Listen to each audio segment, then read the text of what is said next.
I'm here in the lobby all by myself. Nobody else exists. I don't know what I don't know what you're talking about. If you hear other voices right now, they're a figment of your imagination. The game doesn't want us to play, Anna. Max and I are trying. What's that? Oh god, it's if I close my eyes, it's like they're still here with me. I can't hear you over the shaders compiling. Yeah. Hi everyone, it's Monday. We're doing Monster Hunter. Just needs a sound. I need like wood chipper noises on like a soundboard for that. Yeah, for real. Fucking monster hunting and hunting monster fuckers. And fighting our inner demons. I have none. I was gonna say, Cameron's just embracing them. I don't know what you're All my talking about. demons are on the outside. All my threats are external. Skybite, hello. Finn and Poe, hello. Sup, bitches? How y'all doing? You heard it here first, folks. Everyone in chat is now classified as bitches. Yeah. Yeah. I think we already knew that, but like, just as extra confirmation. It's like, everyone's got their, chat's nicknames, right? Yeah, Cameron was trying to come up with one. For arbitrary game's hero, it's lovelies. just bitches. He came up with one. It's just bitches. And he chose. He chose and he chose well, for that is an accurate title. I still have 25% left on my, optimizing shader progress bar. Oh my god. Which I started after you and finished yeah. already, so, So, I mean, I guess you guys enjoy the first hunt. I'll hang out Yeah. with chat. How's life been for everybody? I've got plenty of updates, but I figure I let y'all take the first whack at it. It's been, well, 1 week. my life is just the continued onslaught of my medical bullshit. Anna still refuses to die. Yeah, Fuck that's you, body. that's accurate. The horrors persist, but so do I. sounds like yeah. something from Darkest Dungeon. Yeah. Oh, 100%. 100%. But yeah, I think I had 4 or 5 different appointments this past week. And, like, all kind of major. Sicko medical experiments. Yeah. I think that's just my entire existence at this point, is like, I am a medical mystery. I am the forefront of research. A marvel. My body is an experiment. Honestly, kind of accurate. I feel like that fits the vibe of my lore. Your deep lore. Yeah. Yeah. Skybite says that I got in a wreck, but besides that, life good. Oh my god. I hope you're okay. Yeah, I hope you're okay. Our last friend who got in a wreck still hasn't fully recovered. Yeah, poor. We love you, Spencer. Poor Spencer. Bumblebee. I told him not to good. do I'm that. okay. Who did you vote for in the fan vote? I'm going Seaman. Okay, so I can talk about this super. Wait, who hopped in? Hannah! Hannah! Hi, Hannah! Hey! It's my Yay. lovely wife.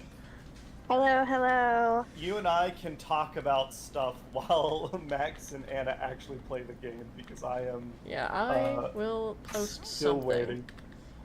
Okay, that's fine. I'll Let's see. actually create a link party first. You want to go through the topic hold list on. that I put in Discord, Hannah, or you want me to?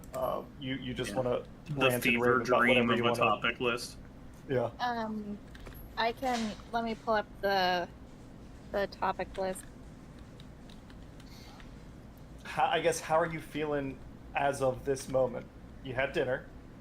I had dinner. I'm feeling good overall. I had to go pick up my suitcase, so I did that at, what, 3:30? Oh, they got it to you. That's good. Finally, yeah. Yeah, well, I mean, the thing is, though, it had been sitting at CVG, like, all day. Because originally they were going to deliver it directly to the house. But then I called them around 2, and they said that that delivery request had been expired. I don't know why. I don't know what happened. So the guy I talked to was like, well, I can change it and just put it as a hold for pickup. And I said, okay. So I left to go pick it up. I get there, it's a little after 4 o'clock, and the suitcase is there, but I got there just in time because it was marked to get ready for delivery. Oh. I don't know. But now I have it. I have it. On the, like, positive end, at least you didn't get there after left to deliver it to your house. Yeah, you broke up a little bit. I mean, I think that's just called divorce, but okay. Oh my god. I'm grabbing a meal real quick. Yeah, oh, I should probably do that, actually. I'm glad you said that. I have 5 minutes still left. waiting on shaders. Bumblebee, don't worry. I'll talk about the fan vote, but since Hannah's here, we'll talk about non-Transformers stuff. I guess, real quick, last week, because you didn't stream last week, we did do book club. Did you have any thoughts or things you wanted to share about that, maybe? Liked it. It was themed as girl dinner, but you didn't have to be a girl to go. So it all focused on romance, which I'm not as into, but I'm not against it either.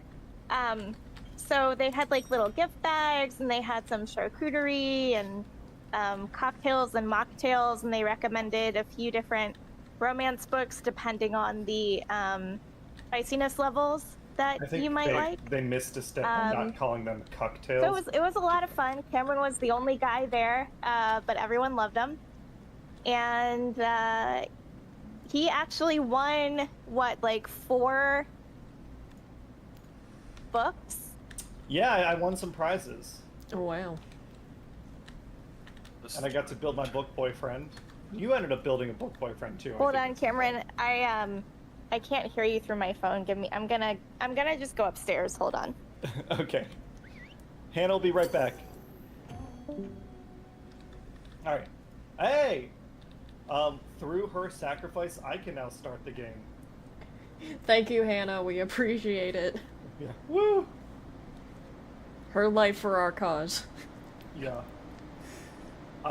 Yeah, Bumblebee. I'll talk about Transformers stuff later. I guess while we're waiting, aside from continuing to exist, Anna, any other? Did you have any chance to do anything fun this week? Take a little break from the endless medical horrors in order to have a moment of joy. I mean, I haven't done anything terribly notable. I mean, I've been enjoying the games that I've been playing, which is, I mean, good for me. You beat Kazan, right? Kazan? Yeah, I finally beat Kazan, which probably took me longer than it needed to, but I really enjoyed that game. Awesome. And I'm going through the New Game Plus now, even though the content is not terribly different, but it is still an absolute joy for me.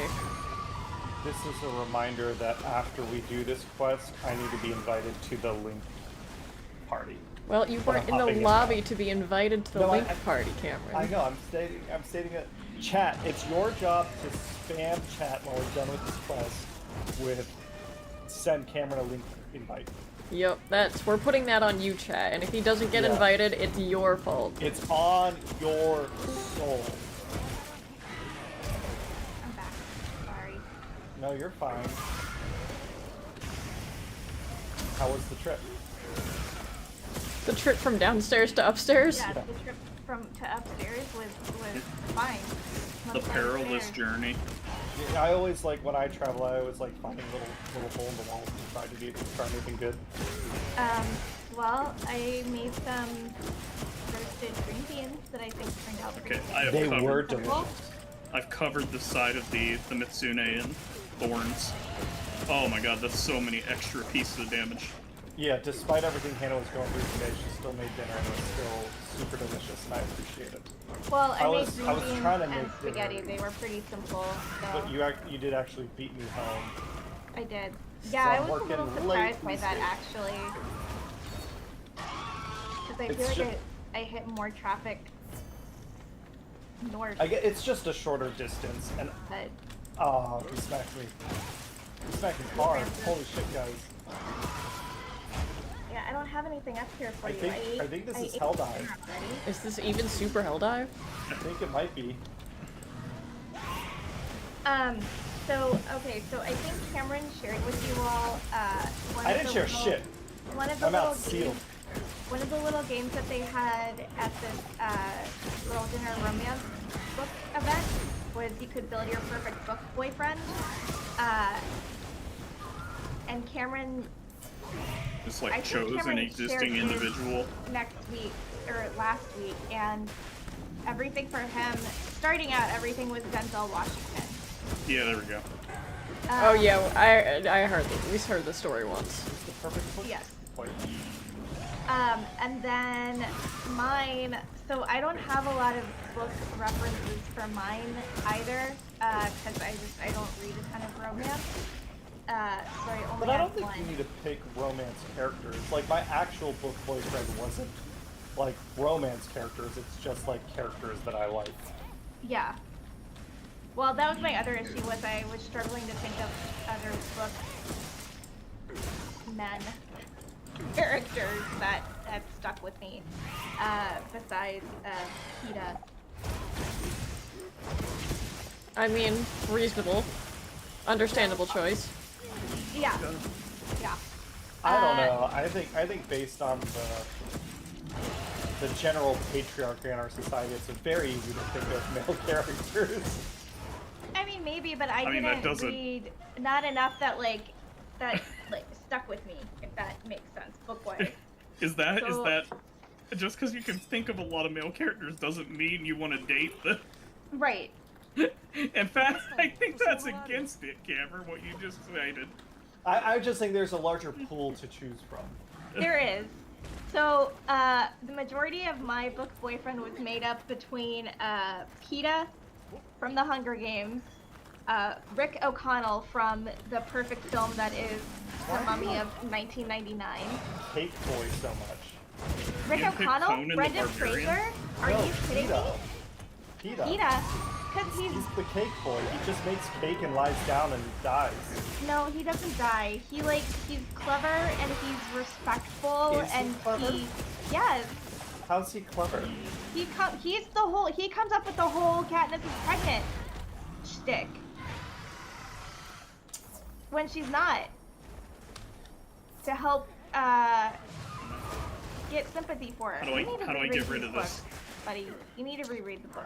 That sounds like some hanger-on behavior. Oh, no. And then How do I- What if we tell everyone you're pregnant? Then like they'll feel sorry for you, and then we can tell them I'm the father. That'd be funny, unless.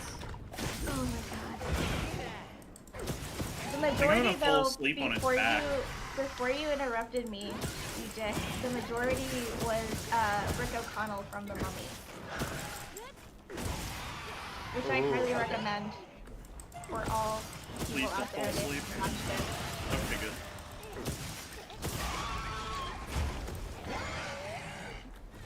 Coming down.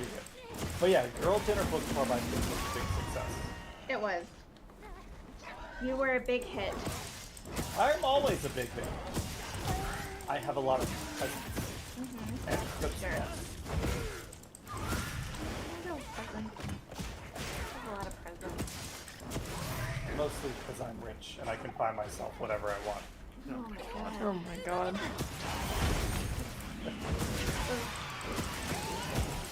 Oh, paralyzed! Well, that's not a word. You tried. We got back from Denver yesterday. Okay, he'll pay to have that added to the dictionary. Yeah, exactly. Did Our you two see? nephews had a Mario themed birthday party, so we dressed up. We went all out and we dressed up as Luigi and Princess Daisy. Oh yeah, you want to run through that real quick before we go through the Denver trip? Did you see that they fucking added skibbity to Webster's dictionary? No, and I hate that. Miriam, yeah, that one, like, I get, like, language is evolving. There's things that. Well, maybe we like, should give it time to die too. Yeah, like truthiness gets in now. Like that's a word we use. Skibbity is just brain rot. That's yeah. So, like, I don't mind it as comedy, but like, it's only like it's not gonna survive for very like, long. Yeah. I don't imagine. Yeah. I hope it doesn't. we went on a trip to Denver, baby. How do you enjoy skibbidied our over flight? to Denver? Yeah, we skibbidied over to Denver. Oh, never speak again. That's horrible. What the hell? I don't even understand. Like, it's just slang, right? So, like... Is it even that, though? What even do you use it for? I don't think when it's do you slang. use it? Yeah, it is slang. that's It's actually... listed as slang in the Merriam-Webster dictionary online. I don't disagree with that. I just, like, there's a lot of things that are slang at this point, then. Essentially. But it doesn't even say what it means. It says it's a it says it's a gibberish word spread by Skibbity Toilet, a popular YouTube show featuring human-headed toilets battling camera-headed humans. Yeah. This is all true. Here, I'm gonna send you something. A filler word, I don't know. Just, it doesn't do anything. On its own. It doesn't even, like, list it up as an adjective. Is it a noun? Yeah, It doesn't say anything like that. Or it says that a nonsense internet term connected to an absurdist YouTube show about evil toilets. I'm curious then. What is fuck listed as? Does it have everything that it can be used as? I think so. It's listed as, like, probably a noun and a verb. Yeah. Intransitive verb, transitive verb. Because it's a real or word. Or a noun. Well, yes, I agree, and that's why I was curious, because basically, they sort of fill the same slot that they can go anywhere in a sentence. Yeah. And they may not necessarily mean what they say. Shit! That was pretty good. Oh, that felt real good. Did you get that on camera? I sure did. The coolest I've ever did. I think you just peaked right there. You will never get higher than that. Alright, I'm gonna warp back to tent. I'll catch y'all later. Good job with the rest of the hunt. Yeah, before we get, like, backflipped into oblivion. I mean, I don't know. I think we're doing fine so far. At once. Is this even Super Hill Dive? Yeah. This seems fine. That's because it is.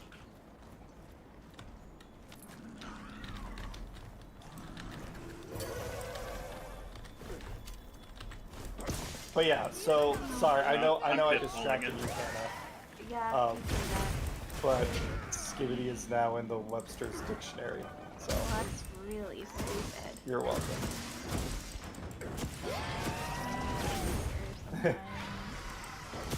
I do think it's just like the world's falling apart and the dictionary people are like, who even cares anymore?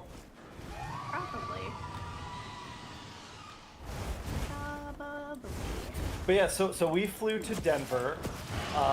We, instead of taking a note nonstop with United, otherwise known as a direct. I took, we did a one-stop flight with Delta. I didn't know that guy could be down here. Just not with Delta usually. But I did the Delta flight. Oh, you got slapped, monkey. Because I'm at the threshold for the next status in frequent flyer miles. And this trip would have put me over that status threshold. Get out of here. Unfortunately, what happened, Hannah? So our original flight for Delta, which was gonna fly us into Minneapolis, from Cincinnati to Minneapolis, it got delayed. And then Minneapolis to Denver got delayed. And both flights got so delayed that Delta automatically rebooked us onto an American airline flight from Cincinnati to God damn it, get out of here. Dallas Fort Worth. Rathalos is also here. Yeah. So we did that instead. But I guess our baggage still ended up flying Delta, and our baggage actually, I think, arrived before we did. Yeah, it was a frustrating experience, and the most frustrating thing is I don't get those miles because we didn't get, like, we weren't actually on the Delta flight. So I've complained to them now that, hey, I fucking paid for this ticket. I want those miles so I can get my fucking fire status. But the trip itself was awesome. It was nice. We brought our kayaks with us. We enjoyed time at 2 reservoirs near Denver. Oh, knocked your ass out of the sky! You know what? Let's take a second and just beat the shit out of you. It feels good. Yeah, I did that at Belonga. Good. Whatever his name is, the monkey. I'm like, fuck that monkey. Maybe don't do that? Yeah, I think that's how AIDS started, isn't it? I don't know. Yeah. Well, nobody knows how the flare, what is that virus called in the universe? HIV? Oh, yeah. Will? How Will? Yeah, well, that's not the virus's name. The raid well, virus it's monkey Will, so would that just be called milk? Yeah, sure. Oh my god. Yeah, some thirsty hunter was just milking that monkey. Sometimes you say things. I always say that. That is true, and sometimes I wish you wouldn't. Listen, I gotta give the people what they want, and what they crave are new sentences. If you say so, boss. They crave the forbidden knowledge. Hannah, can you confirm or deny? I don't even know that I want to do that. Oh, I don't want to encourage him any more than I have to. The annoying thing is I was not trying to break his eye. Like, I was purposefully avoiding it, and he chewed his face into my sword to get that break. Oh, no, backflip is enabled. Yeah. Double backflip is enabled, No, which is the problem. leave me alone. Leave me alone. Rasmus, why are you here? But yeah, so we had a late flight, a much later flight than we expected. But as a consequence of that, Hannah, you did get your 3 a.m. Flatfoot Friday post, which I think everyone appreciated. Yes, yes, I did. You worked through some separation anxiety, I think, when we left. We left the test with a new sitter, and Hannah had to kind of process that emotionally. The sitter was great. I think I recognize that I now struggle. Oh shit. Oh, I juked you! So,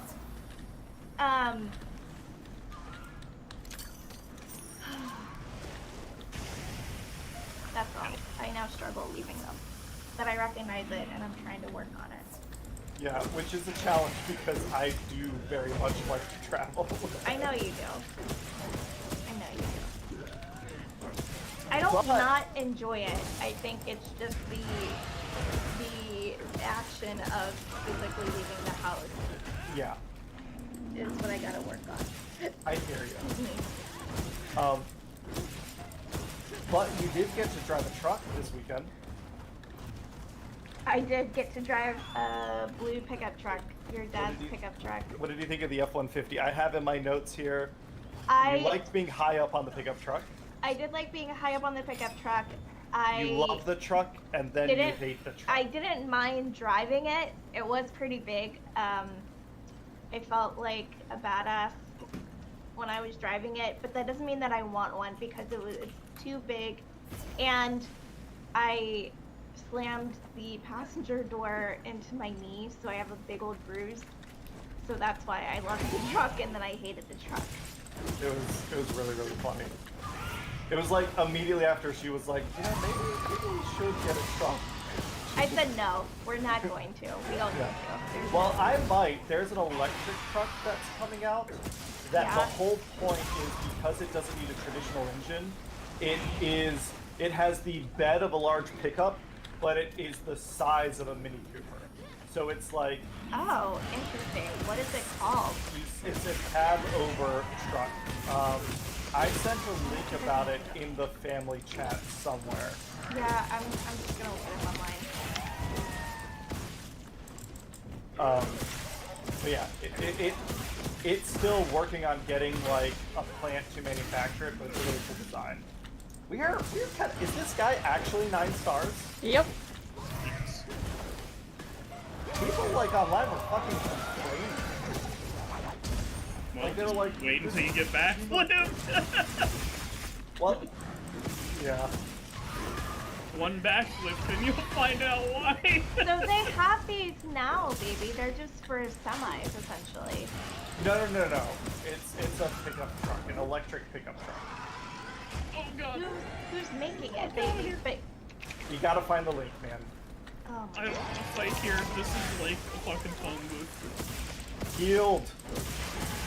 Get out of here. I don't know about you. This is exactly where I wanted to be fighting. Got in Yeah, knife range. you want to fight in a phone booth. Oh shit, I got smacked. I got smacked real hard. I'm gonna slowly get up. Oh, I'm diving. Oh yeah. Nice. Oh, I'm running.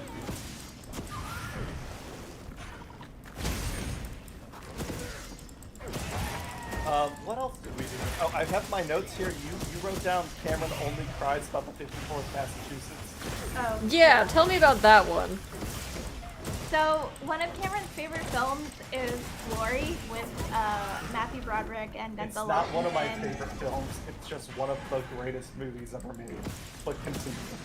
And Cuba Gooding Jr. And it's based on a true story of the 54th Massachusetts Regiment Infantry during the Civil War.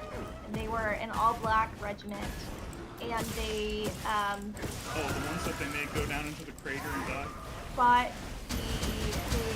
fought at Fort Sumter, Fort Wagner. Fort Wagner. They took the hill at Fort Wagner when no one else could. Yeah, so one of the final scenes is just this whole brigade trying to get I think the northern flag at the top of the fort to claim it for the North. And The northern flag. You mean the American flag? the American flag. I couldn't remember if they had their own. Oh, I blocked that shit. There is Max and I The did not American block flag. that shit. Not all units have the standard American flag. Thank you, I Max. am. No problems. I'm Super Saiyan. But I'm Ultra Instinct. anyway, so it's like a big drawn out slow motion scene. Essentially the whole brigade dies trying to get this flag, but they manage it. And at the very end of the film, Matthew Broderick's character also dies, and he's the captain. Everyone dies. Everyone who He's made the captain even though of they took the hill. the regiment. Everyone died. Everyone who broke But past the he- Fort Wagner defenses died due to shrapnel. But Matthew Broderick's character is buried with his men. So he's a white man who's buried with an all-black regiment as kind of like a final fuck you to the South. And Well, the Confederates did it as an insult, but when his father, and this is true in real life, when his father hears about it, he says he's buried with his men. That's where he should be. Oh Yeah. my god! and I so- survived the backflip. Barely, but you survived. hello Yeah. trucks. So anyway, whenever Cameron talks about it, he gets a little choked up. We were watching. We were at a restaurant, and there We was were a at a couple restaurant. across from us that Oh like. my god! I What? don't know, Megastuff, if that was you or Ollie or Francis, but someone, yeah, one of you is being hella stupid. That is so bad.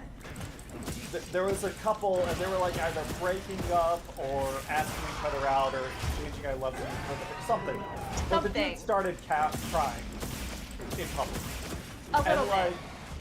But like- she was also crying, and then the dude But that's was slightly okay. crying. It's All okay I'm for the saying guy to cry too! not unless he's watching Glory. Oh my god. I think it's important for men to have emotions and to show them at appropriate moments. Like when the 54th Massachusetts takes the hill at Fort Wagner.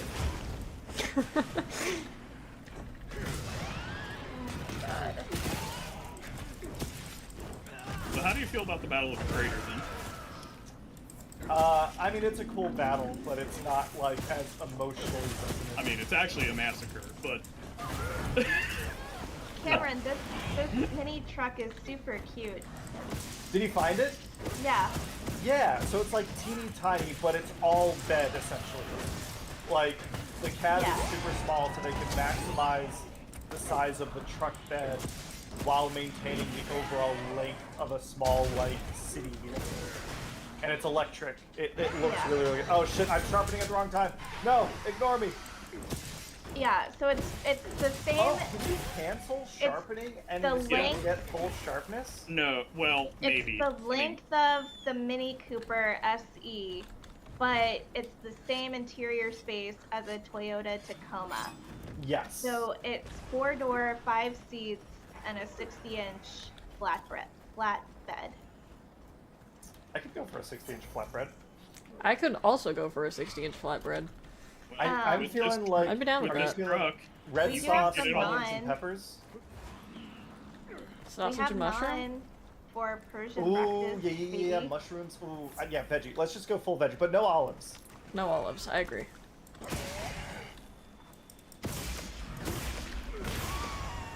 not gonna make you a flatbread. I love you, but Don't make me a flatbread. Make us a flatbread. I'm not. Devil Jojo says now I'm hungry. Me too. Yeah, fair enough. And I ate just before stream. Same. Because Hannah made a wonderful dinner. Then what's next on the notes here? What is Mozilla oil? Oh, so your mom was struggling to tell us about this, and it's just a brand. It's a brand of corn oil. Oh, this is movie theater popcorn oil, where it's not. It's movie theater popcorn butter. Yeah. Topping, where it's not actually butter. So we got on this track because we passed a restaurant in Denver that said home of the Fonzie Burger, and I looked up what a Fonzie Burger is, and the ground beef is cooked in a griddle covered in popcorn butter. Yeah. Popcorn butter. I mean, that sounds pretty good. I thought it sounded off. I'm gonna look at this. I think if it's I don't know there's what. two types of butter for popcorn, right? Oh, I rolled into it. Fail. I don't know what cooking popcorn butter at that like temperature would cause it to do. Well, so there's two things, right? It's either gonna be a ghee or that sort of butter, where you would like. You don't want it to dampen the popcorn when you spray it on, so you cook off the milk solids and the water so that it like sprays and it coats without getting the popcorn all soggy. Yeah, but what so movie theaters do to save money is they use corn oil and they just flavor it with like artificial flavors. Yeah, and I don't think that would be good. This burger says it's grilled in popcorn butter, and then they add Velveeta, onion, pickle, ketchup, mustard. Velveeta? Okay, now it's starting to lose me. None of it sounded appetizing to me, but this is apparently what this place is known for. So yeah, so then your mom was talking about the popcorn butter essentially being oil, and she kept trying to say, and the brand of oil is Mozilla, but she kept mispronouncing it, and Cameron and I didn't know what she was talking about. So Cameron was like, are you trying to say mozzarella? That was pretty funny. And then I looked it up and I realized that she... You felt the wrath of the backflip. Yeah, I got backflipped. Okay. So this is the shadow room. It's down to you, B. You got this. Oh shit. I would love a slow motion when that's happening. Because I have time, like, you know, I'm getting carded. They could just show me in slow motion as I'm about to get carded. And then, what else? Oh, at the birthday party we discovered that our 2-year-old nephew is afraid of remote control cars. He has an Amish soul. He believes that toys should not move of their own accord. Freaked out. Okay. It was a I don't know if we said it. It was a Mario themed birthday party, so Hannah and I dressed up as Luigi Yoshi and Daisy. If anyone wants to see pictures, it's on the Discord. Raffalarosa, hello. It was really funny because my dad kept trying to take pictures of us in costume. And he only got one of me with my eyes closed. Yeah. Oh my god. It was like he, I mean, I awful. don't think he has the skill to do it on purpose, but it was like he managed to do it. It was several pictures in a row where her eyes are just as she blinks. I'm like, Dad, yeah. You gotta let me count us off. You like, stop. Or at least like let us take a second to pose and then take like a minute and then. Can we capture this? Yeah, we can. Photo. Okay. Yeah, let's do it. We only got one faint left. That's the smart I didn't move. realize if he was I didn't know if he was capturable or not. You guys Yeah. have trap stuff? I do. Max does. Okay. I I just always came back do, from but base. I'm just making sure. It was a great party. There was Go to sleep. nice. There was a blue shell pinata that the kids got to beat up. It was really cute because the kids weren't strong enough to actually break the pinata. Yeah. So it was So- accurate. So they, yeah. Yeah. So they like the rope for the pinata broke first, and then they just like jumped on it like a trampoline until it broke. And it was really, I cackled when it broke open because Jenna and Darius are very health conscious. They filled it with healthy snacks, so it's What the filled hell with is like What's a mixed glowing nuts and like fruit And like fruit bars and all of that, and like and little toys, which like I guess the kids seem to still The enjoy kids it like either the toy way. cars, but Holy like I shit. heard one of the 4-year-olds was like, "Where's the kid?" When did we? Yeah. When did they add all these charms?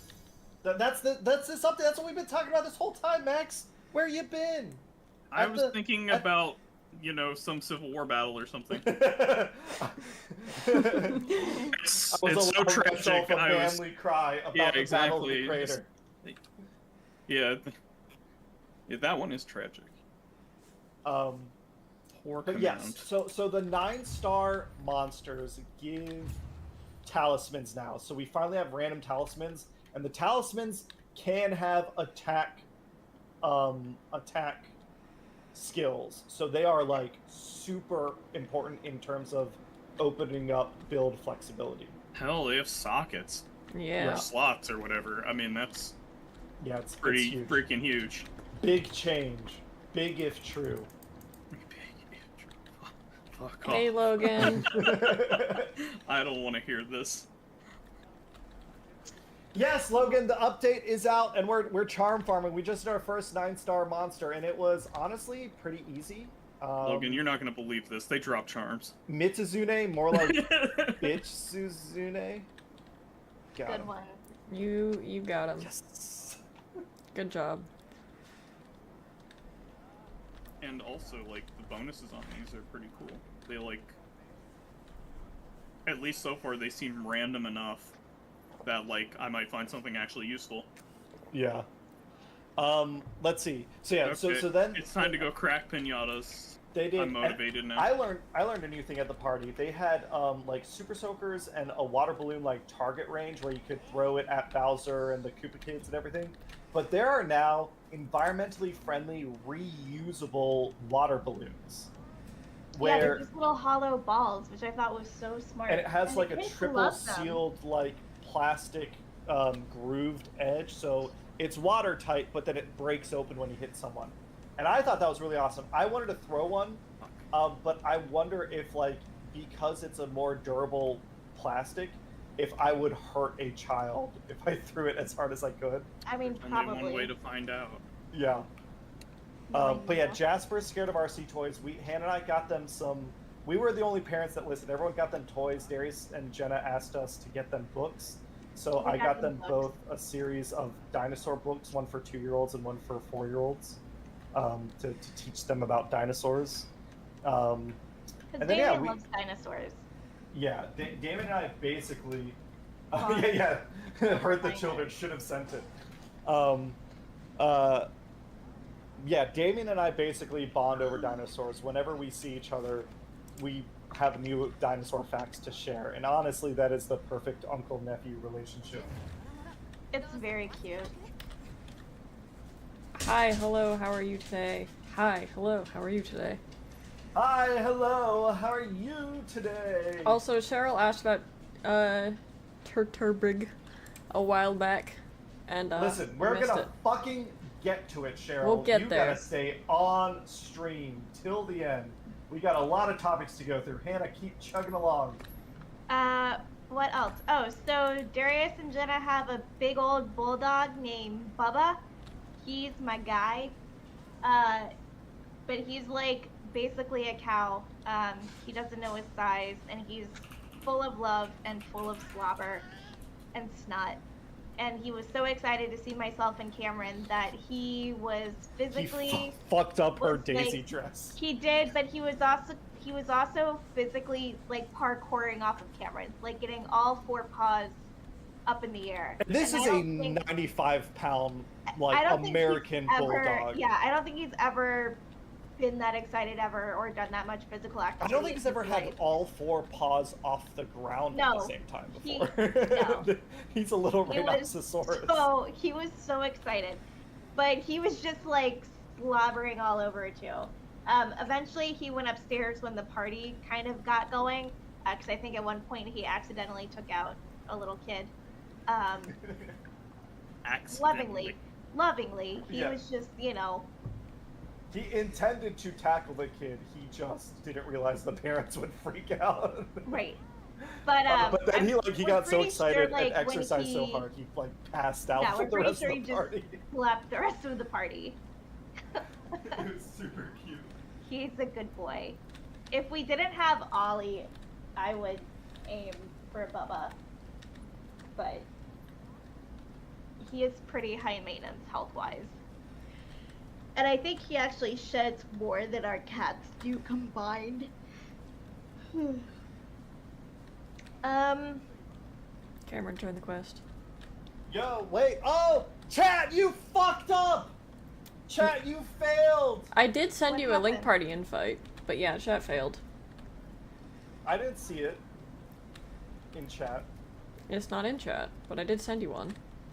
Yeah, but I was looking at chat. I was That's looking fair. Exclusively at chat. That is fair. The guy at Chris next, no, we're hunting right out because I said so. Oh, someone joined our squad. Who?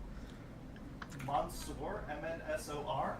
I don't know who that is. Okay. Should be good now.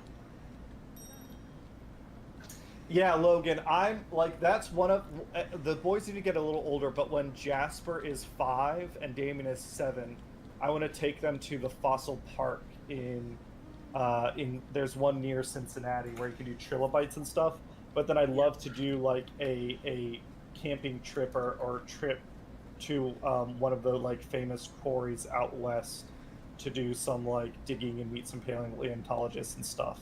The Fossil Park was really cool when I went there. Yeah, I think it's great. All right, link member quests. So the massive trilobite they have there is amazing. Oh no, Devil Jojo, we are not doing Lagai Chris next. We're doing Ray Dow. Yeah, I just answered that question. It's like the size of my chest. And like that thing would be horrendous to run into. Or delicious. Lobsters are the size of your chest. Yeah, but I don't have to like, I don't know. Doesn't that thing seem like it'd be hard to fight? Oh, trilobite? Yeah, one that's the no, size I of think your that shit's chest. easy. I could take a lobster. I could take a trilobite. I could take a lobster. What a sentence. Lobsters have claws. A trilobite, all it'll do is crawl on me. I could punch that thing in the face and Do we know what its shell and get it into its mandibles like? That's a great out of context quote. Thank you, Cameron. Trilobite mandible. Or like face. How did it eat? If it just like siphoned off plankton, then yeah, you okay, got hold this. on. Listen to this. Listen to this. I'm listening. I just got an email from YouTube because YouTube's wonderful. Video cannot be monetized. Arbitrary Hero Extra Life 2020 24-hour charity stream part 2. Copyrighted content has been detected in your video. Arbitrary Hero Extra Life 2020 24-hour charity live stream part 2. Spacey Kofek, content owners, HAAWK for third party. Content type audio, impact on video, no impact until you become a monetizing creator. We're not, so fuck you, YouTube. Why are you wasting our time like this? Welcome to Jurassic Park from Jurassic Park. John Williams, 1993. I'm 99% sure that music was played because we were playing the fucking Jurassic Park video game, Hannah. Fuck you, YouTube. What a waste of time. From 2020, huh? Yeah. Oh, They're just getting around to the 2020 content. yeah. Oh, God. Ow. I mean, there was a lot of it made that year, I get it, but still. Yeah. Yeah, all the 2020 content was made in 2020. Crazy. Yeah. Crazy! Yeah, I sense a conspiracy. Do you ever notice that there's no 2019 or 2021 content from 2020? Yeah. Alright, what am I doing with my life? I want some life powder.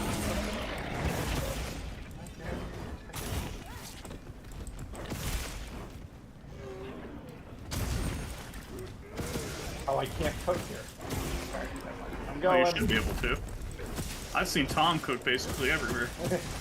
Well, yeah, I can cook out of there. I just can't cook in the like closet menu. Nope. The closet, the chest menu. Oh, The you should be shitty able menu. to. That's what I Field meant. cooking Yeah. only. They should let you cook there. Let them cook. You wanna keep going down that list, Hannah? While Oh, yeah. getting our- Sorry, our I was looking at shit all ready. the shit. Sorry.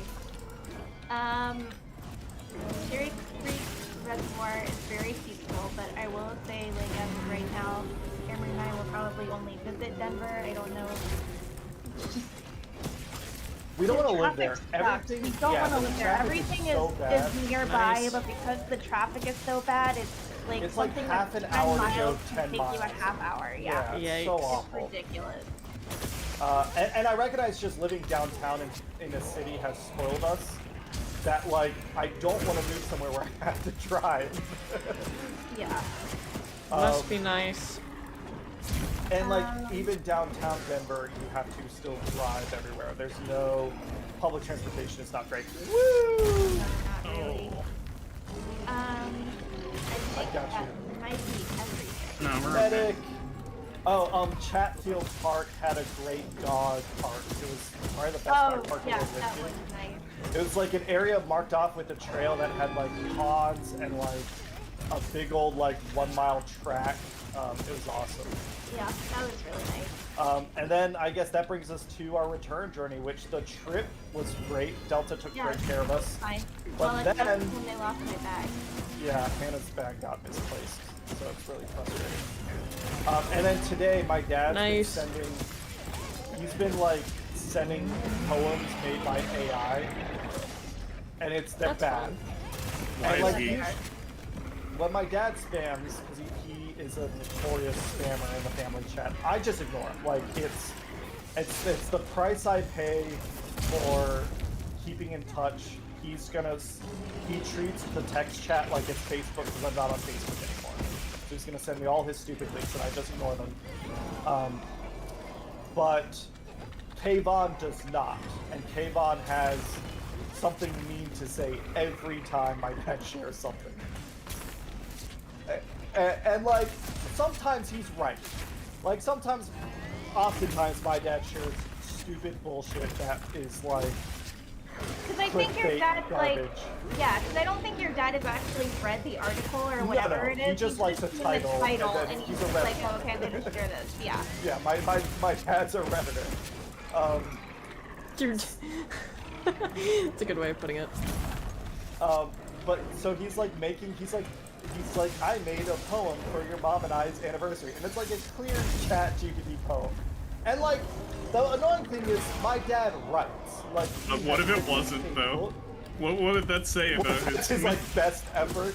Yeah, I wanted his to- mental acuity's really I going know. downhill. I didn't say anything, but part of me wanted to text back and be like, he loves you so much, sorry, that he gifted you 40 years of marriage with a poem he didn't bother to write. Like, but I don't want to be mean for Yeah, it. and also it's not their anniversary. He's just Yeah. like, he's just playing around with ChatGPT.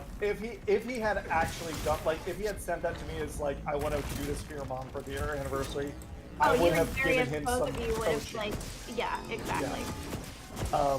You've been like, But- are you okay? But like, Kayvon uses every opportunity to pick a fight.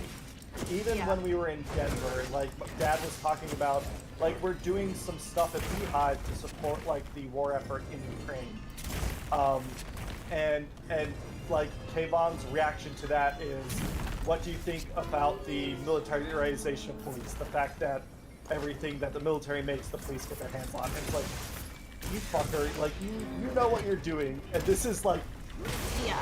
this is a good thing that you're twisting, you little bastard. Like, yes, the system's fucking broken and it sucks, but, like, Russia is invading this country, you little bastard. So it was the same sort of thing, where, like, Kayvon wrote, like, a monologue that was longer than the original poem about how much, like, the poem sucked. And I can just imagine my dad, like, he's at his computer in a meeting because he loves to text us during working meetings. And just getting roasted by his youngest son. Oh, it's just a very funny image in my head. And then he's now 5 for 5 on messaging me at work through work channels about not work-related things. He messaged me in the office today he was like, hey, are you at work today? I was like, yeah, I'm in the office. What do you need? And he's like, I texted you about recharging the camera on whatever this thing, and you never responded. I was like, do you want me to leave work and go take care of this for you? And he's like, no, just do it when you get a chance. All right. Didn't you tell him Wednesday? Yeah, I told him have a chance Wednesday. right now. Yeah. Bye. Oh, whoops, I don't want to actually. How do I. There we go. Okay. Oh shit, I didn't mean to do this. Woohoo! I lived! Oh god. Oh, he wants to QZ me. Oh, you saved me with that flash bomb, I think. In other news, I got our grocery shopping done today. Yeah. But I also did some stress shopping. I tried to limit myself. Yeah.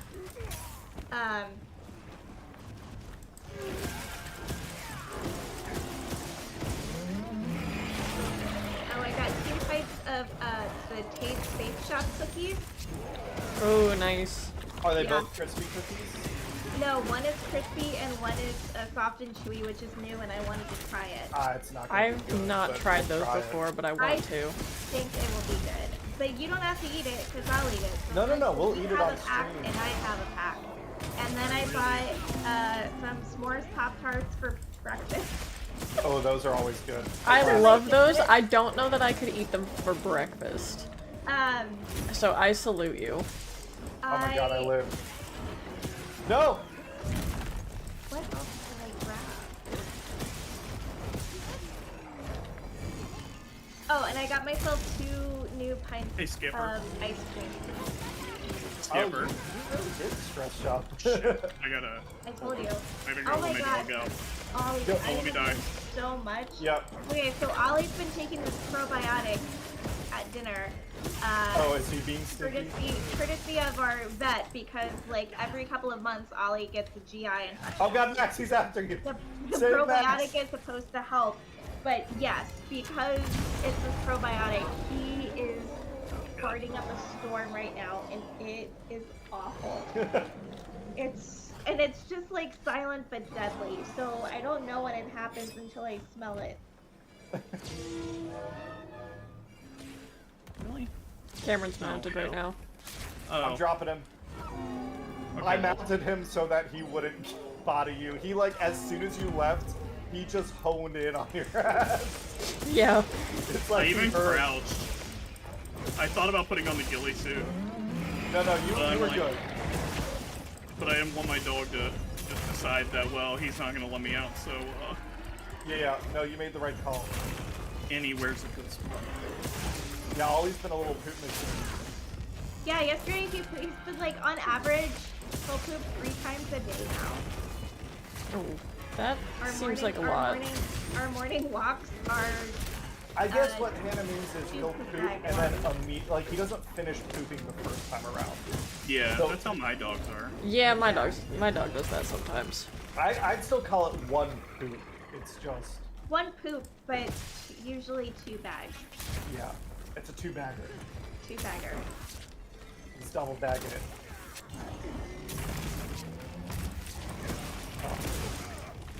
took him with me to the airport to go with me to pick up my suitcase, and he was so excited. He couldn't believe how many people there were in one location. Running. I guess anything else on like what's next on Anna, do you have any other like week update stuff, or are we moving on to what you would read and what did I put on the list? I don't even remember. or Hannah, do you want to since you're not playing, can you manage the list, just bring up topics for us? Yeah, give me a minute. Appreciate it, love.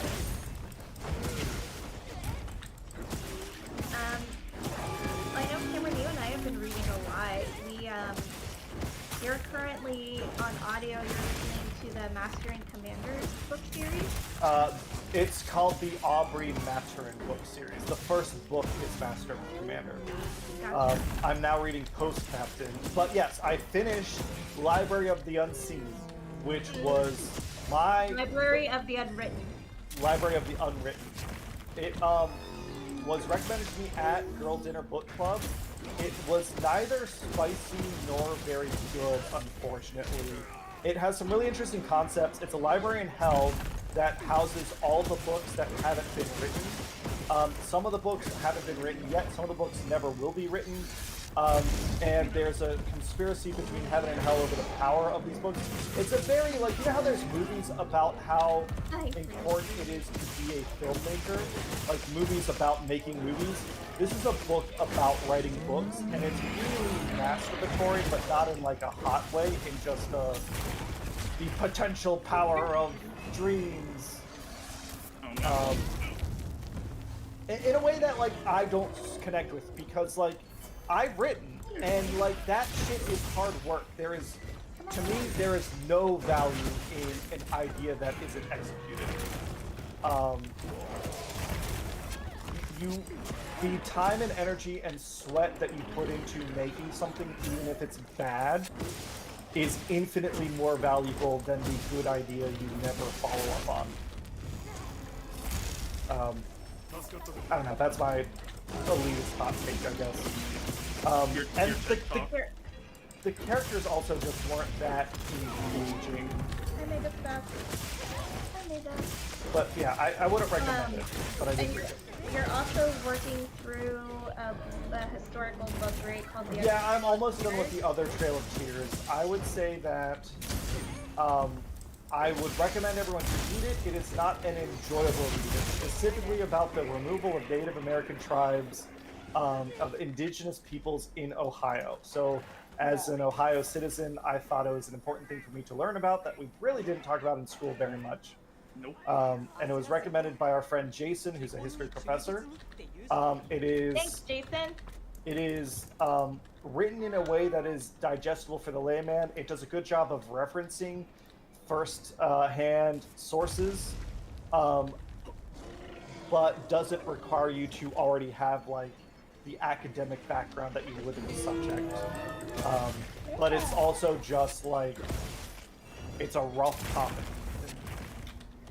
And then you just started A Sorcerer's Comes to Call, which I think I finished maybe a little over a week ago. Oh yeah, so that one, I've only read the first chapter, but it starts off with such a strong first chapter. I really like the way the main character is introduced, what it says about her mom.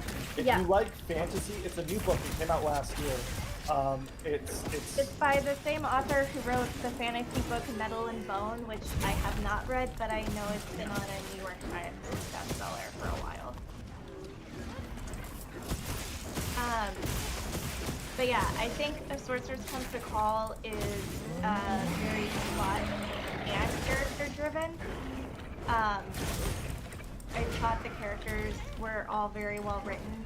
And they each have their own arcs, which is nice, so I enjoyed it, so I think Kevin, you'll enjoy it a lot too. And then I just finished over Denver, I finished one of the third in Dan Brown's Robert Langdon series called The Lost Symbol. Would not recommend. I did not care for it. I thought it was very... Oh my god, David. jargon heavy.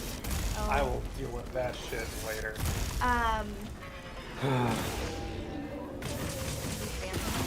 No, he just doesn't understand, and I don't know how to deal with that.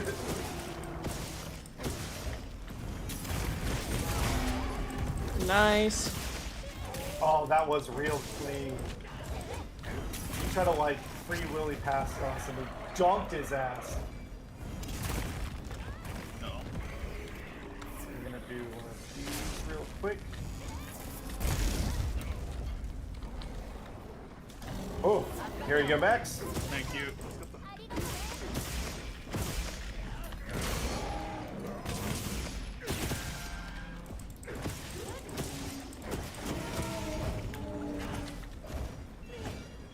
There's a wound on the base of the tail. Yeah.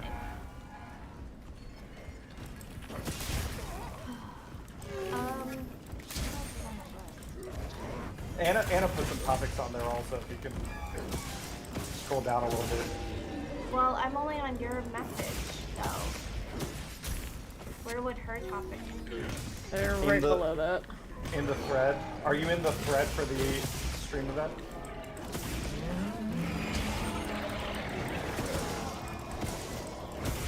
I was on our message.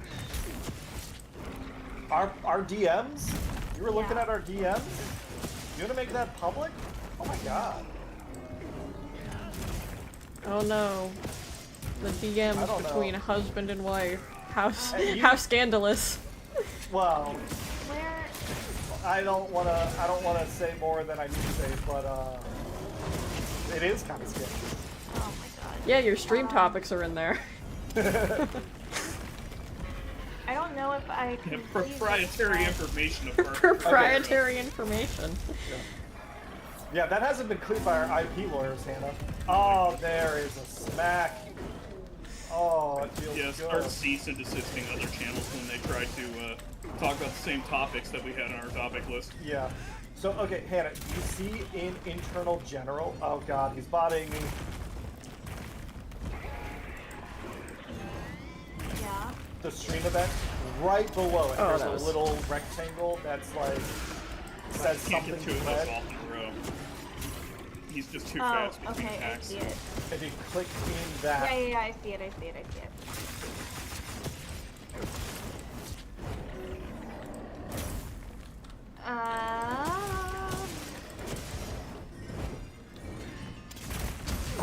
I just do not have that channel open on Discord right now. I should switch Anna back over. No, Anna, that's why- you that's why said- Hannah's You here. said that you bought some new clothes, which is good. Oh my, yeah, I've been like, I'm not You want someone a lot that, of new music.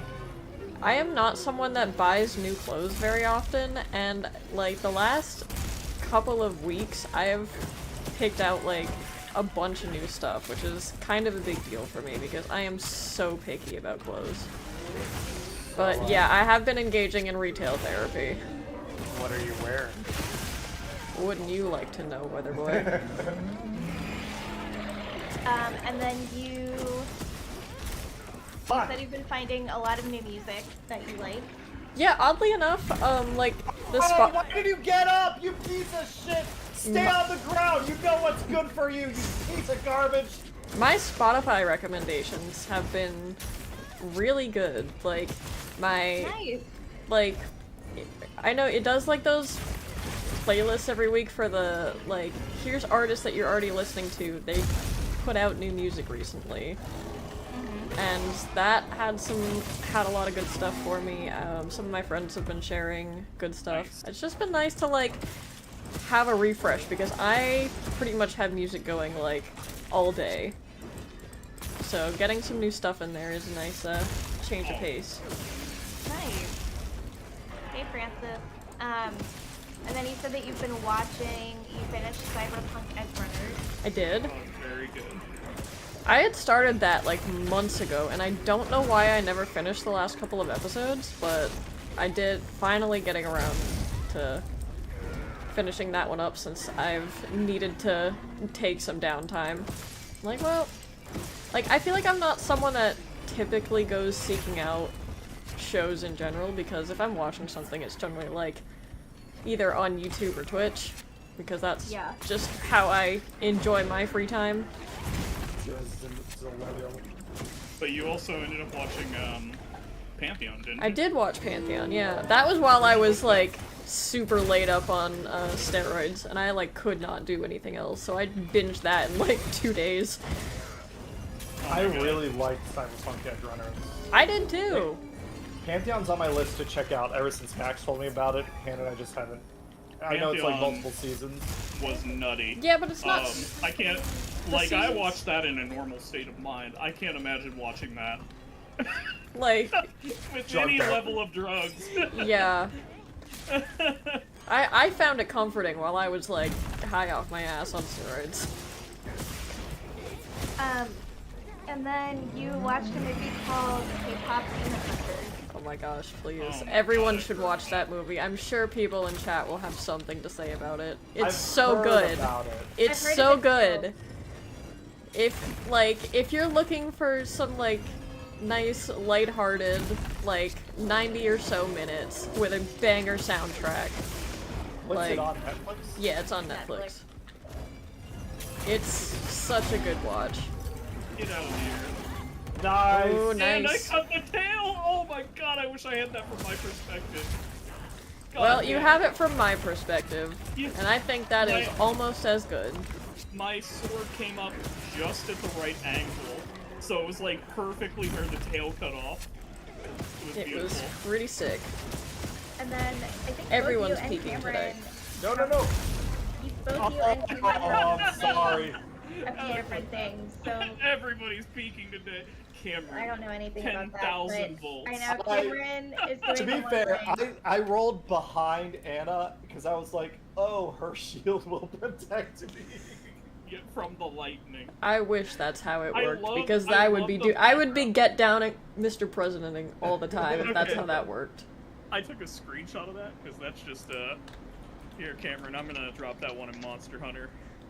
Yeah. That end screen is fantastic. Where is it here? Ugh. What were you saying, Hannah? Nothing important. No, I'm listening. I was saying that both you and Anna have been playing different TTRPGs. So, like, I think you both. Yeah, are we at that point in the topics where it's Taturbiga time? Pretty much. I think first, it's been about an hour. Do we want to take a quick little bio break?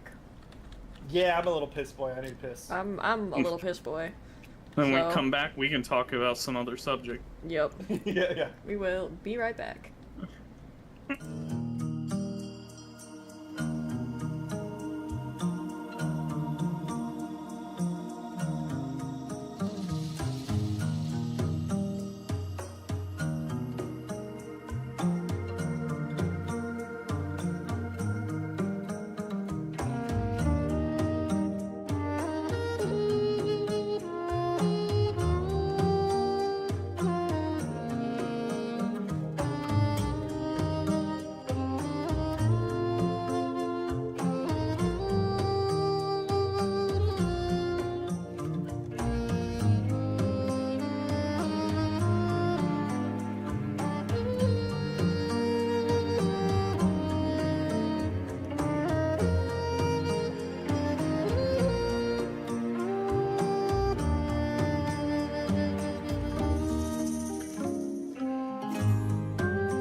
Alright, we're back.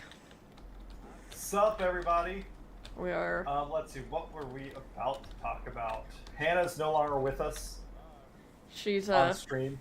Her life has been donated for our cause. She's no longer with us. Period. Full stop. Oh, the fan vote. Yes, the Transformers fan vote. So right now, Hasbro, they've done this a couple times in the past. The first one was in 2013. They do like a poll to engage the community to do some sort of character or toy. The first one got us Windblade, which is an incredible design. She became a character that joined the I love that the fan votes right after Cheryl saying, "Wait, no, and yeah. start with that." Oh my Cheryl, god! Don't worry, we'll get there. Oh my god. Ooh, okay. You didn't want to do Ray Dow again? We gotta get our boy in during stream hours. Okay. I'm doing this as a service to you. Okay. Oh god. So Windblade, who's an awesome character, got revealed at San Diego Comic-Con as the first fan vote character. They've done a couple of these since then. They've never been as good because hers was really open-ended on who you could make. But so it's like this one has been a 4-part process. The first one was choosing between 2 Autobots, Grimlock and Mirage. Then the second part was choosing between Shockwave and Starscream. Then he chose between the winners. So Shockwave beat Grimlock. And now that we have Shockwave, we're voting for his alt mode. And you can pick land, sea, air, or wild card. And there is a lot of hubbub about this Shockwave fan art. Which won't be the design, but it does look sick as hell. Wait, did we not get any charms from that last night? We failed. We failed. Right. There you go. I forgot. Only winners get trophies, Max. Yeah, I forgot. I even have a screenshot of the atomization. It's pretty good. The moment that a person became, I guess, Stardust. All right, I've eaten. I'm gonna grab a null berry and then I think I'm good to go. Yeah, But so that art of Shockwave as a Spinosaurus looks sick as hell, and that's what everyone was like. We got to make it a wild card, so that'll happen. Hasbro confirmed that like they don't have the rights to do a toy based on fan art, but they could do him as a Spinosaurus. So there's a lot of controversy right now. I would like that's what I would vote if I was on Instagram.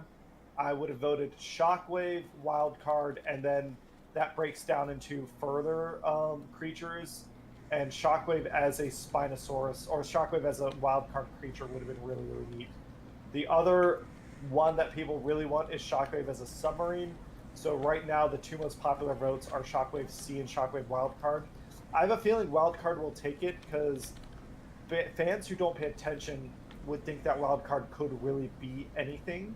They won't think about like the restraints on it, so they'll let their imagination run wild and they'll pick that as their option. But we'll have to see. What type of damage does the guy just do again? Lightning, really? Electric, and physical.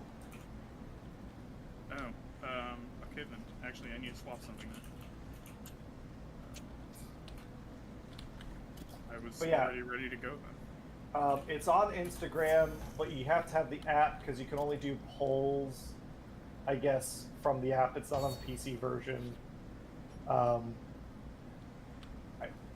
guess I don't know what the... Let's see. Can we see Transformers fan vote results?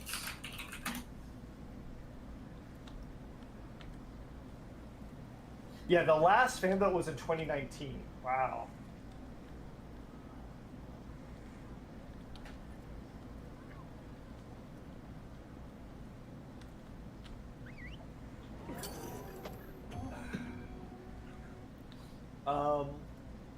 Oh, and then I guess to Terpigas. It's time. Cheryl, you've waited long enough.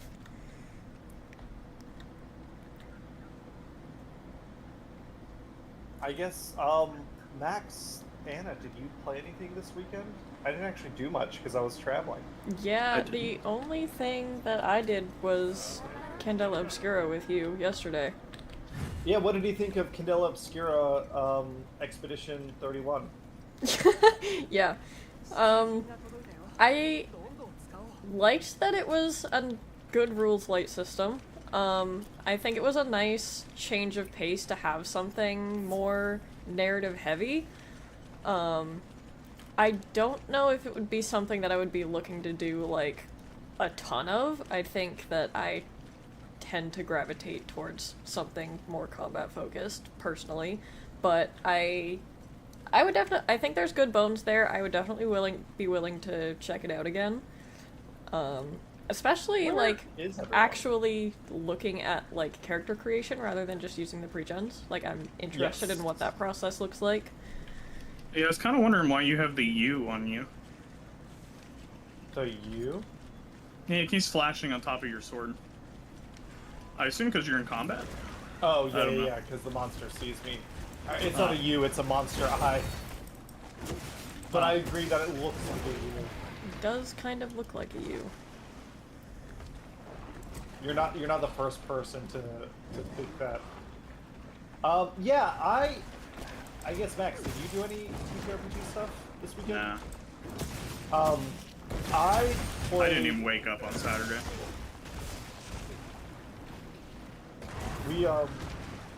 I played on Saturday while I was in Denver. I called in and played Lord of the Rings, the One Ring system with Tanner's Moria campaign. It was a lot of fun. I will admit that I kind of was not 100% present. I was doing other things while I was playing, so I could get those sweet adventure and treasure points for participating.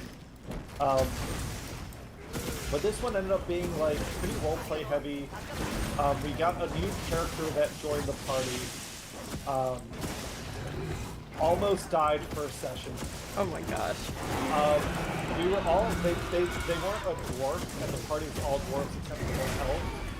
So like some small party was like, should we just let them die and then make them roll a dwarf? But it was we met up with we freed some dwarf prisoners last time, and there was like a small goblin child with them. And this is like Hobbit goblins, not Lord of the Rings orcs. So a little more fairy tale-y, a little. Ooh, the mouth is open. Give it to me.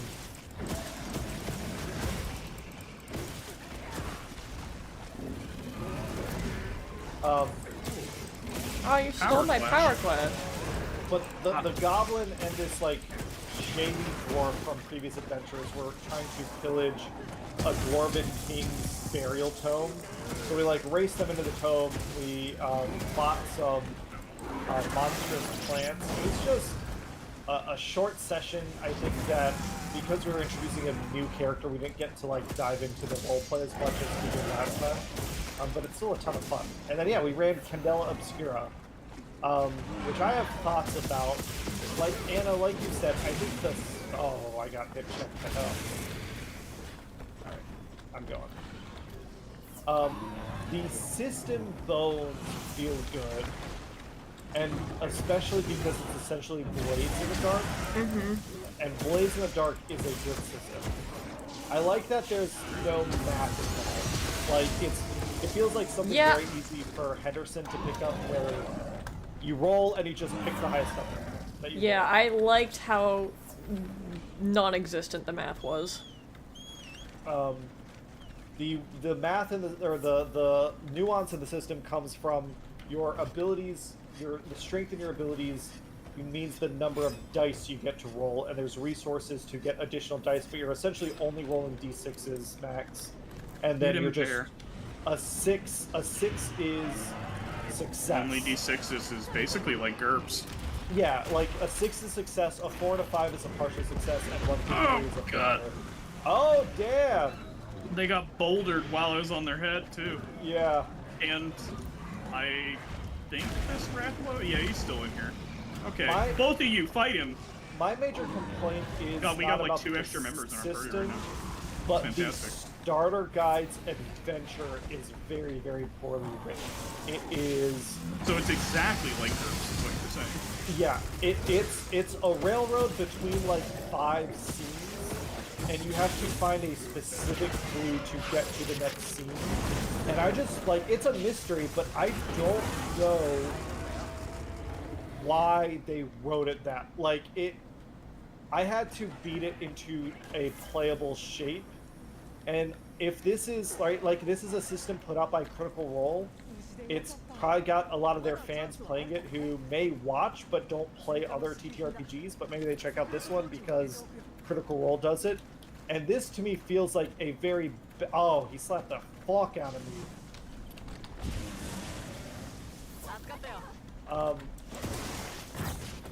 It feels like a really bad first impression. Something that I had to read and reread and watch a video to understand what I was supposed to do. I can't imagine how a new player figures it out.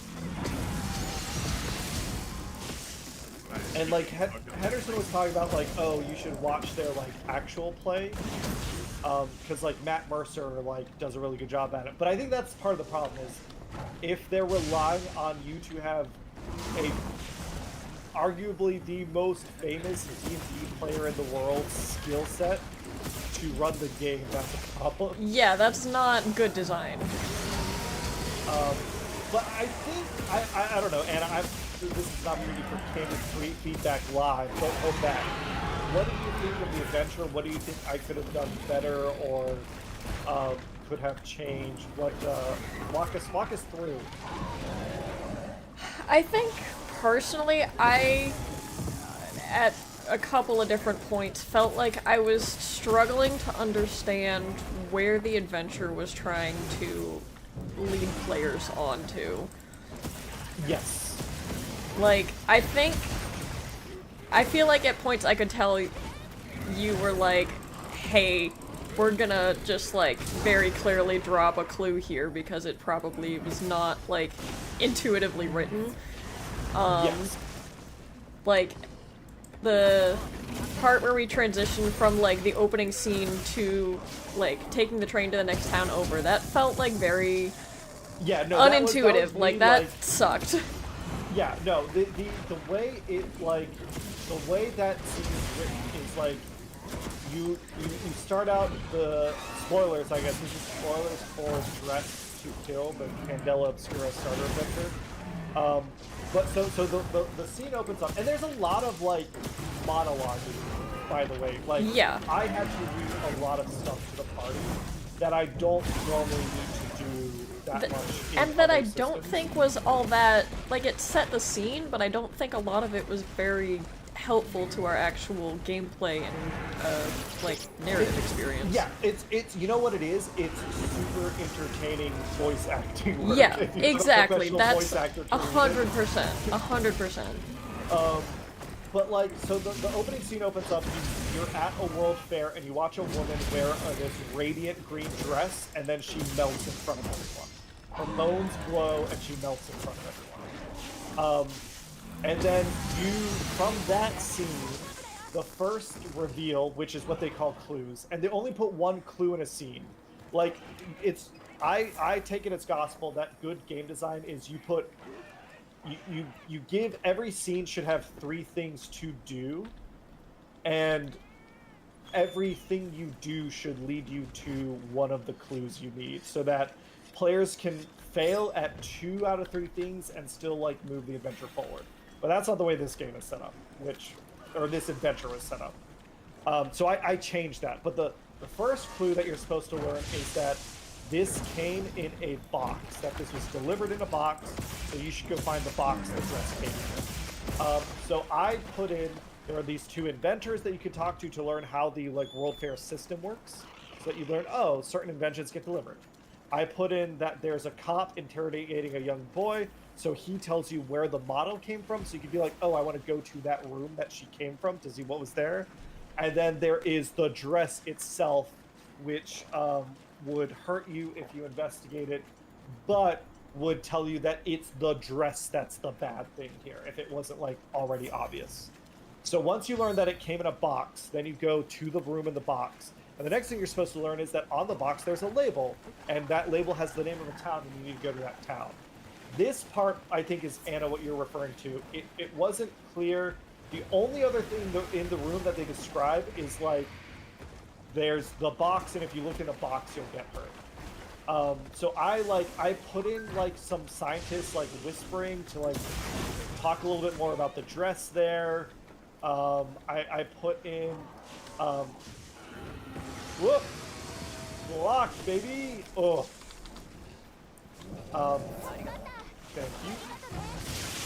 Like, that's all stuff I had to add, which, if it's a quick start learn to play guide, like, it shouldn't be asking a new GM to do that. I did that because I know what is expected and how, like, structure needs to work. Yeah. But it's super unfair to ask someone who's trying something out for the first time to figure that out. You get to the town, and I think I made 3 spots in town for you to, or the adventure kind of gave you 3 spots. There's a general store, there is a healing spa, and there is the company mine that is mining this material, which is called Undark. So, like, you all explored that. You didn't go to the general store, but you could have.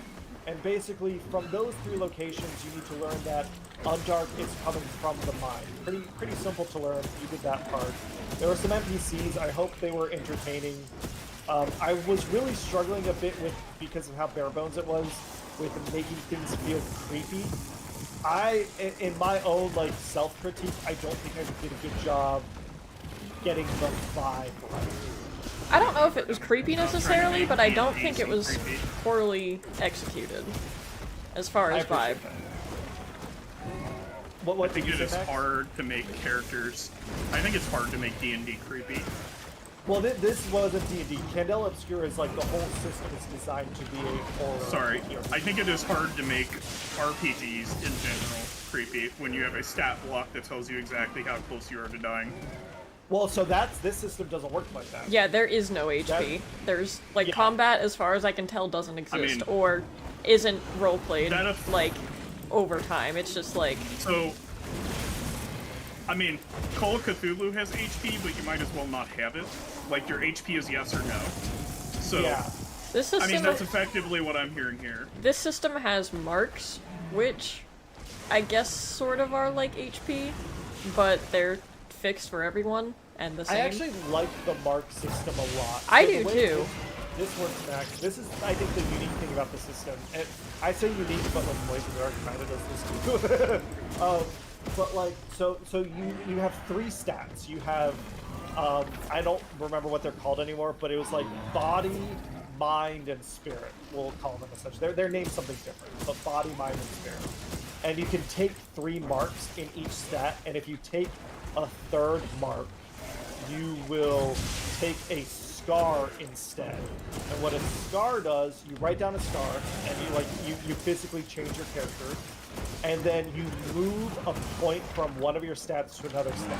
And you need to explain that narratively. Again, it's a narrative-focused game. So, for example, one of our players, I think, got his foot stuck in a bear trap. A human, like, face bear trap. Yeah. And that was their 3rd body mark, so they took a scar, and their scar was that their foot got, like, chopped off. And hey, Zephyr King, we got room if you want to join us. And my wisdom went up. Man, I shouldn't step on Well, no, literally, that's like, they took a point away from move, so they won't be able to, like, move as quickly.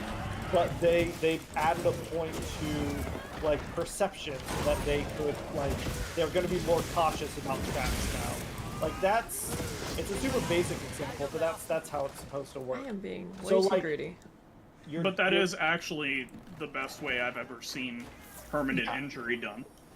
I like it a lot. So replacing it with something weaker, else. It just changes them.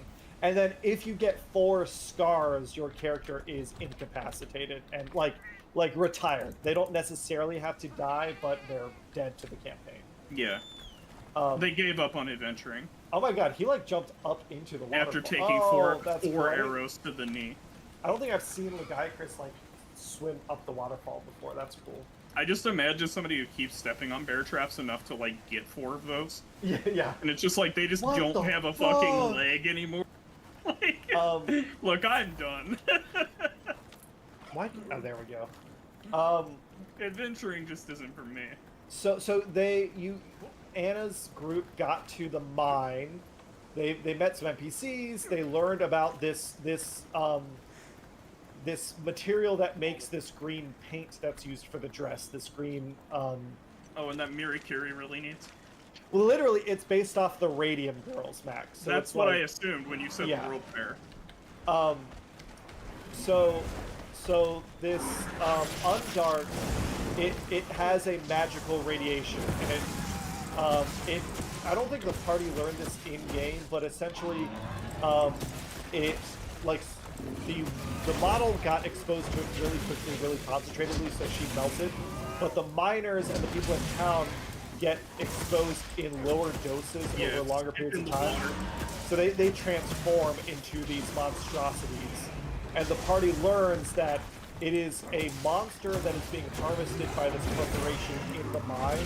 They're milking Undark out of it. They're not actually mining it. This is the part I think that I hate the most about the Start Adventure. It says something along the lines of, you get to decide what this monster is and what it looks like. And it's like, no, fucking, like... Yeah, that's not, like... This is, like, the most critical piece of this adventure. Yeah, and, like, this is your opportunity to teach a new game master the tone and style of the game. Like, if someone wants to ignore your example, they will ignore your example, but give them the example to work off of. Same thing with, they didn't, so like you're rolling d6s to resolve things. In the starter adventure, there's not a single example of a problem and a resolution. I had to like make all those up.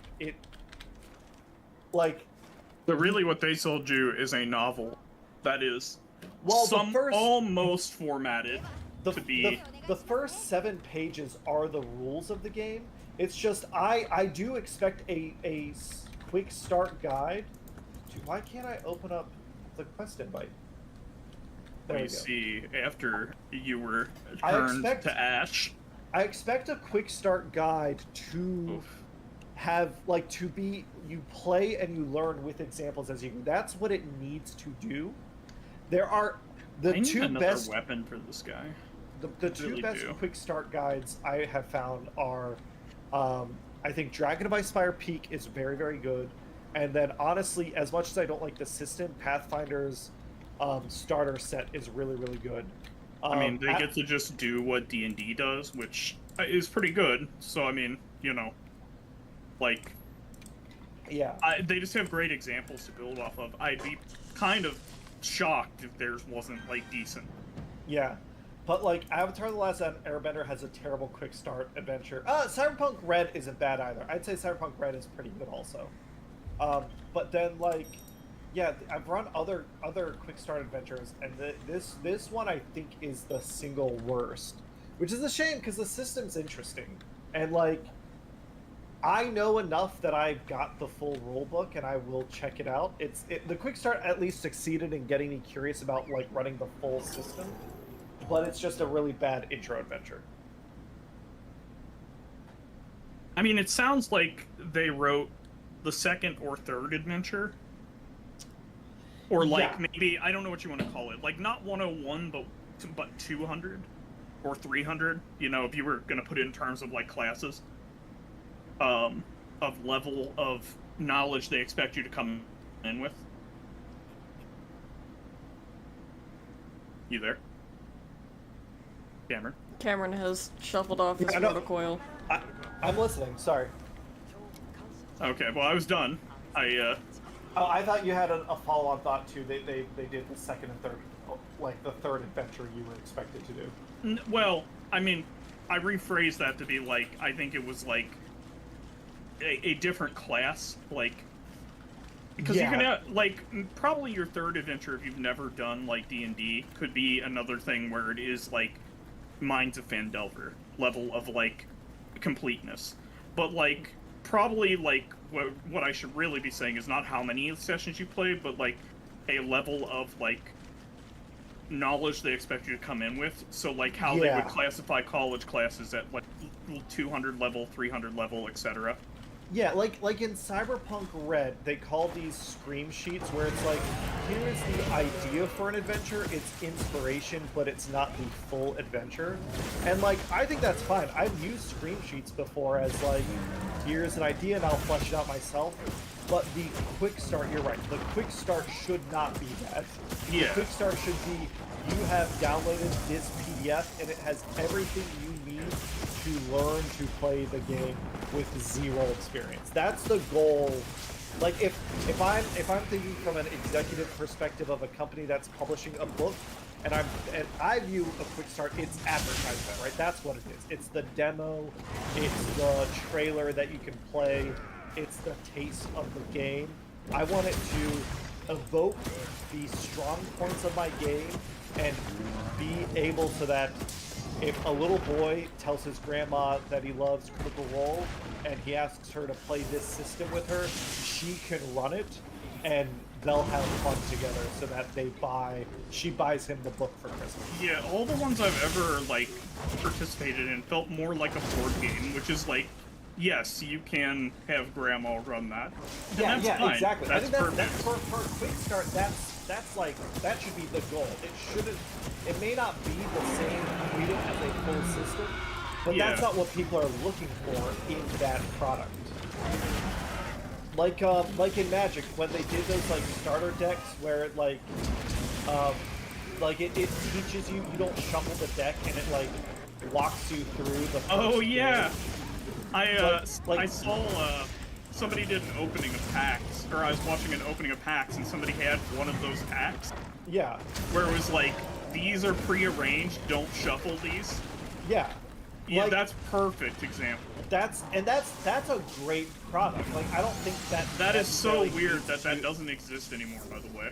Yeah, I feel like it should be like, essentially they should do a Commander versus pack, right? Where it's like, you get two 50-card decks, you get two commanders, you play them against each other, and then you can, like, you walk through to learn the commander, and then you can shuffle it up, take one of the commanders, take a single card out of the 100, and now you've got a commander in 99.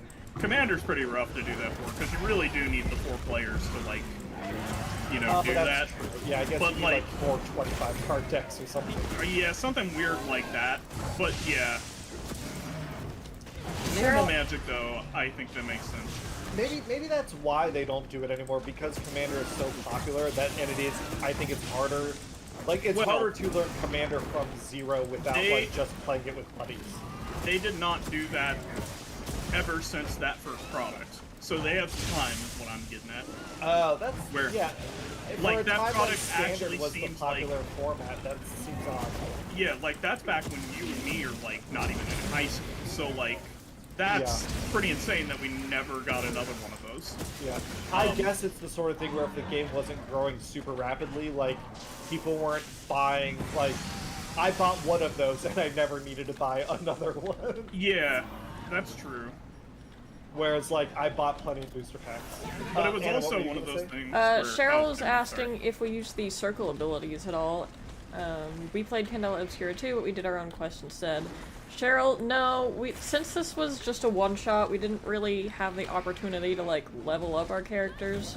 So there wasn't any chance to use those. I explained it, but yeah, and I guess let me explain this for Max, because this is the other thing I like about this system.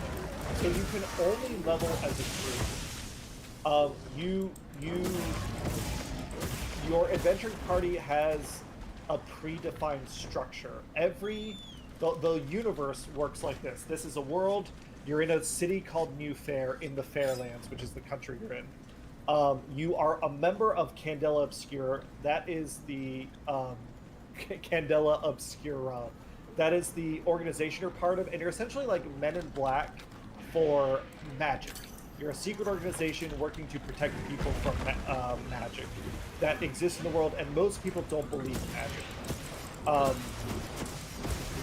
You form a circle, which is your cell, like a cell to operate in.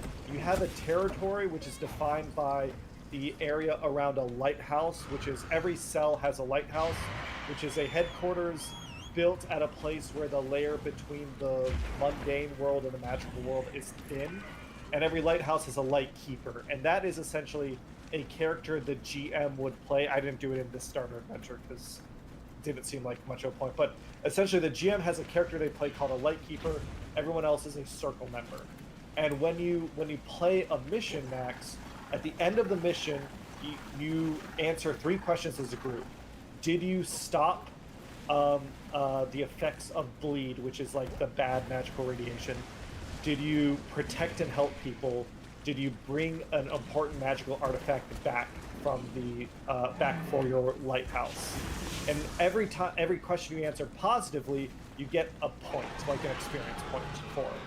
And then every player on their character sheet has 3 personal goals that they try to accomplish every mission. Anna, do you remember what yours were? I don't. It would be something like the criminal character was like, I want to steal something, and I want to stick it to authority, and I want to trick someone or something like that. Despite being an authority? Say it again? Aren't they an authority? They're not an official authority. There's like they're rivals with the actual police and stuff. They're not. Candela Obscura is not part of the government. I see.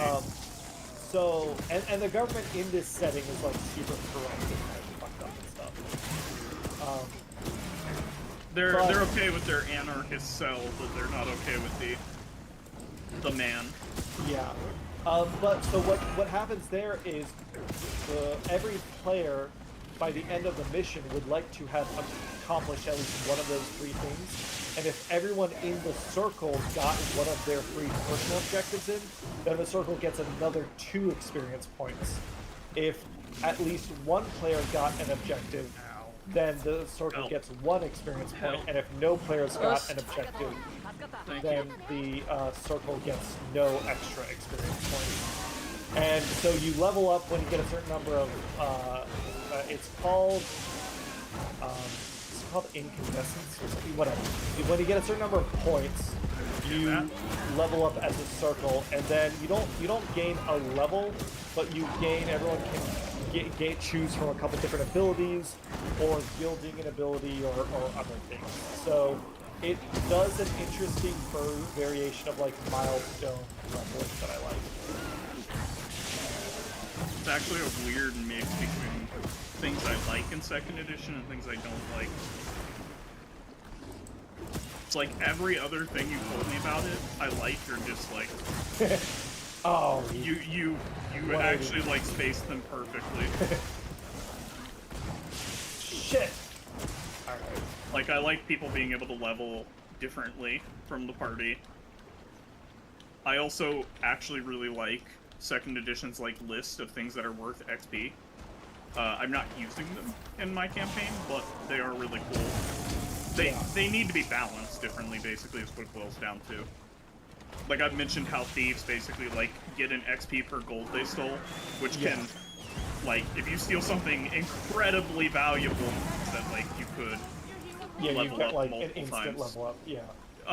In fact, the rules say that you cannot level up more than once from one thing. Exactly. I assume because of that, because with magical items actually having prices instead of being just priceless. Because then it's like we took over a boat, a pirate ship. Well, yeah, taking over like a large piece of infrastructure. Like also, they don't say it, but like, I mean, if players told me they stole the boat, I'd say they did.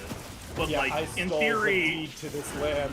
it's supposed to be like, you stealthily stole something as Yeah. opposed to, like, you know, took it by force. But, like, in my opinion, like, you know, if you're occupying somebody's land and have successfully taken it, you stole it. Like, I don't... That's right. Israel. Oh, God. You heard it here from Max. Yeah, okay, Kayvon. Oh, let's got the rocks on it. Come here.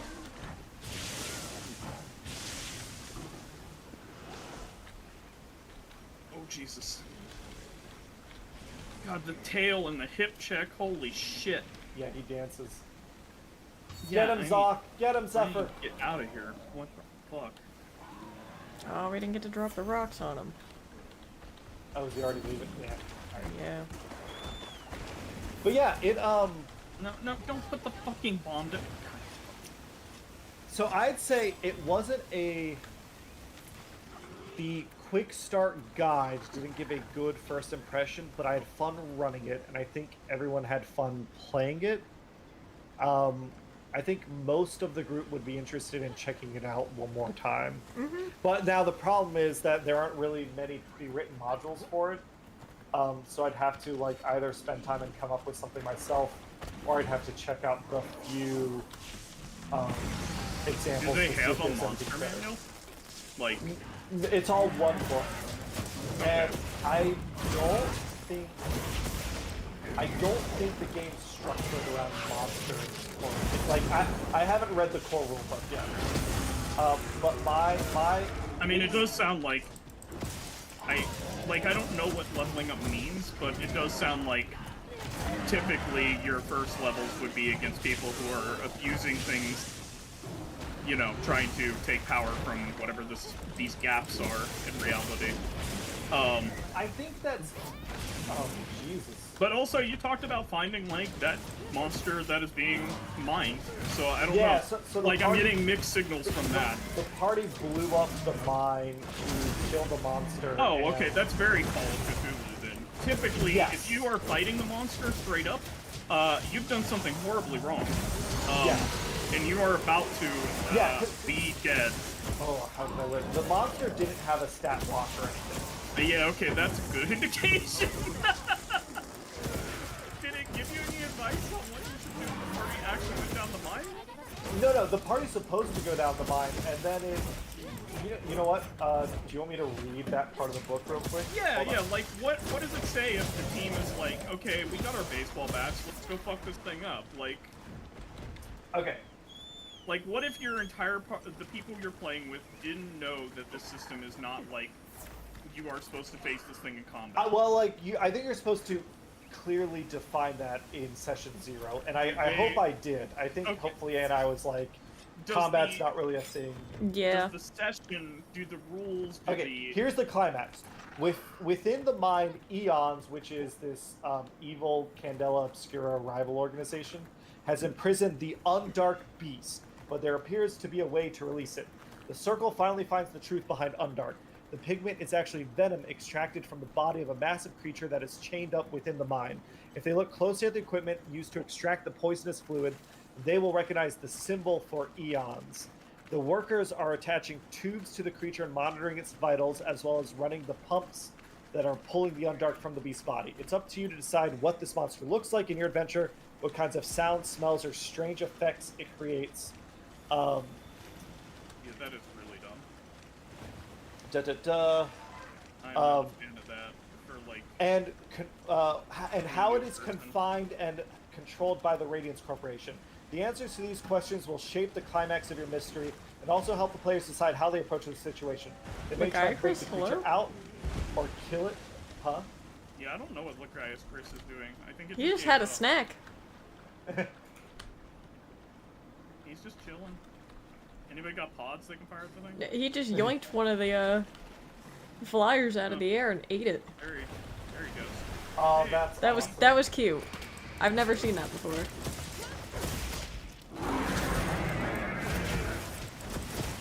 That's the type of behavior I want to see more of in Wilds. Especially for a game that, like... Again, I don't think it's... I wouldn't call this an open world game, but it's... Like, that's what they were kind of advertising themselves as. Yeah.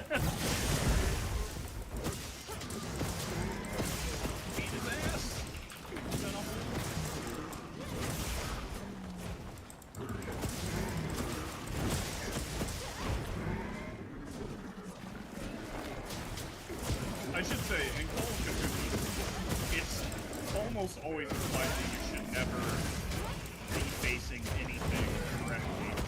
It's not impossible. There are stats for weapons and stuff like that, but, like, basically, if you've gotten to that point, your party needs to be, like, critting everything. Yeah. You know what I mean? Like, so, like, the way this says it'd be like running into rod at level 1 is basically what happens if you're in combat. This says they may try to break the creature out or kill it, fight the corporation's enforcers, or bargain with them, blow up the mine, or something else entirely. Whatever they choose, support their narrative goals by responding appropriately within the fiction. Put your players in immediate danger, force them to make hard decisions, and continue to escalate the stakes of the scene right up until the end. I don't know if I did a great job doing that, but... That does not I don't think you needed to, though. when it is that, like, creepy. Like, that sounds like a horrible situation to put a new DM in. Yeah, exactly. Remember, as the GM, you are not your party's enemy, hoping for their failure. You should present opposition so the players can successfully navigate the story they wish to tell. You should always tailor your adventures to the interests of the table. A player wants to explore the theme of grief, enjoy engaging in tragedy. That as a new person? Yeah, exactly. Like, great. These roles are nice, but yeah, that's all the guidance.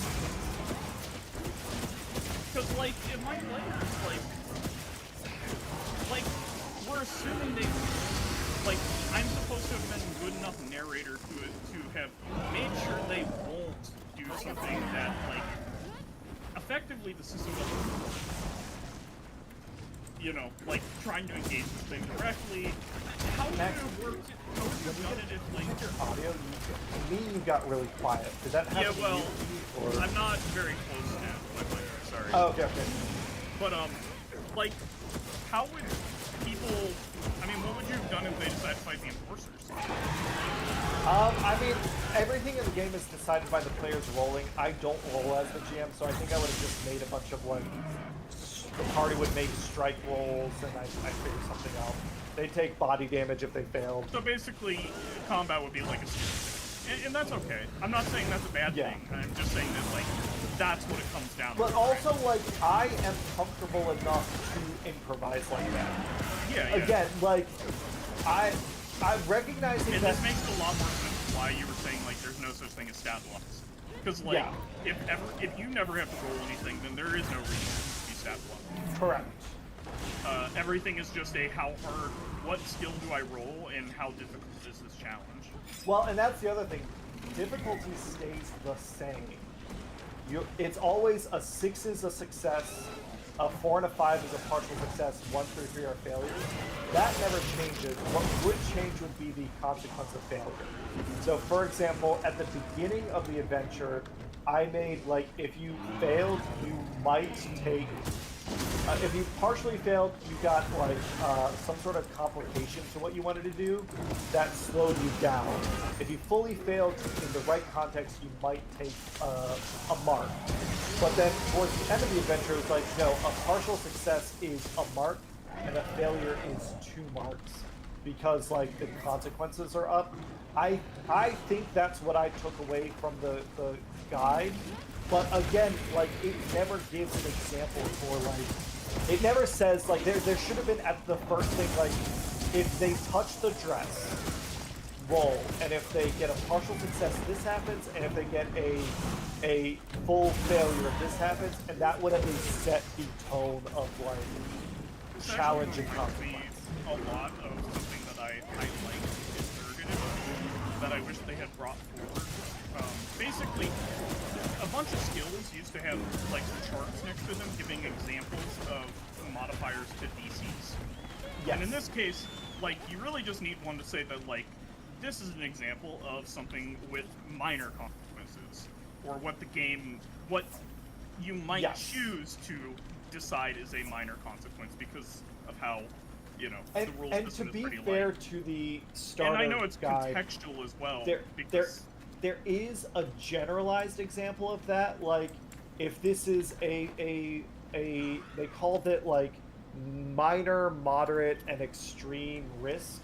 And like they gave like minor risk might slow you down if you fail, moderate risk might take a mark, extreme risk will take a mark. But like that's their example, and like it needs more definition than that. Yeah. Yeah, they need to use dubious examples like, you know, you're gonna take all your marks if you fail at assassinating this individual. Yeah.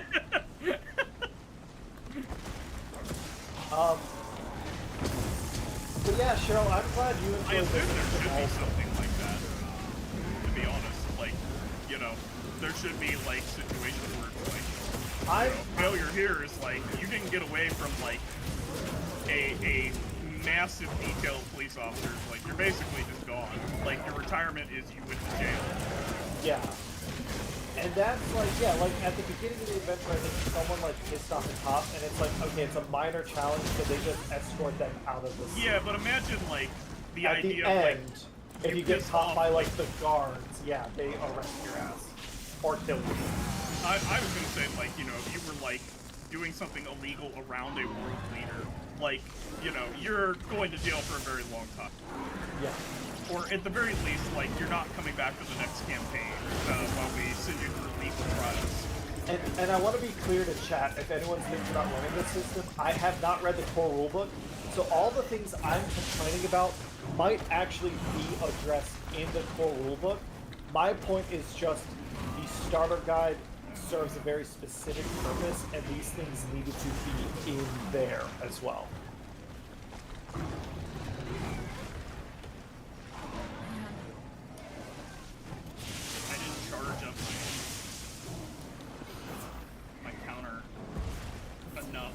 But yeah, I think that's it.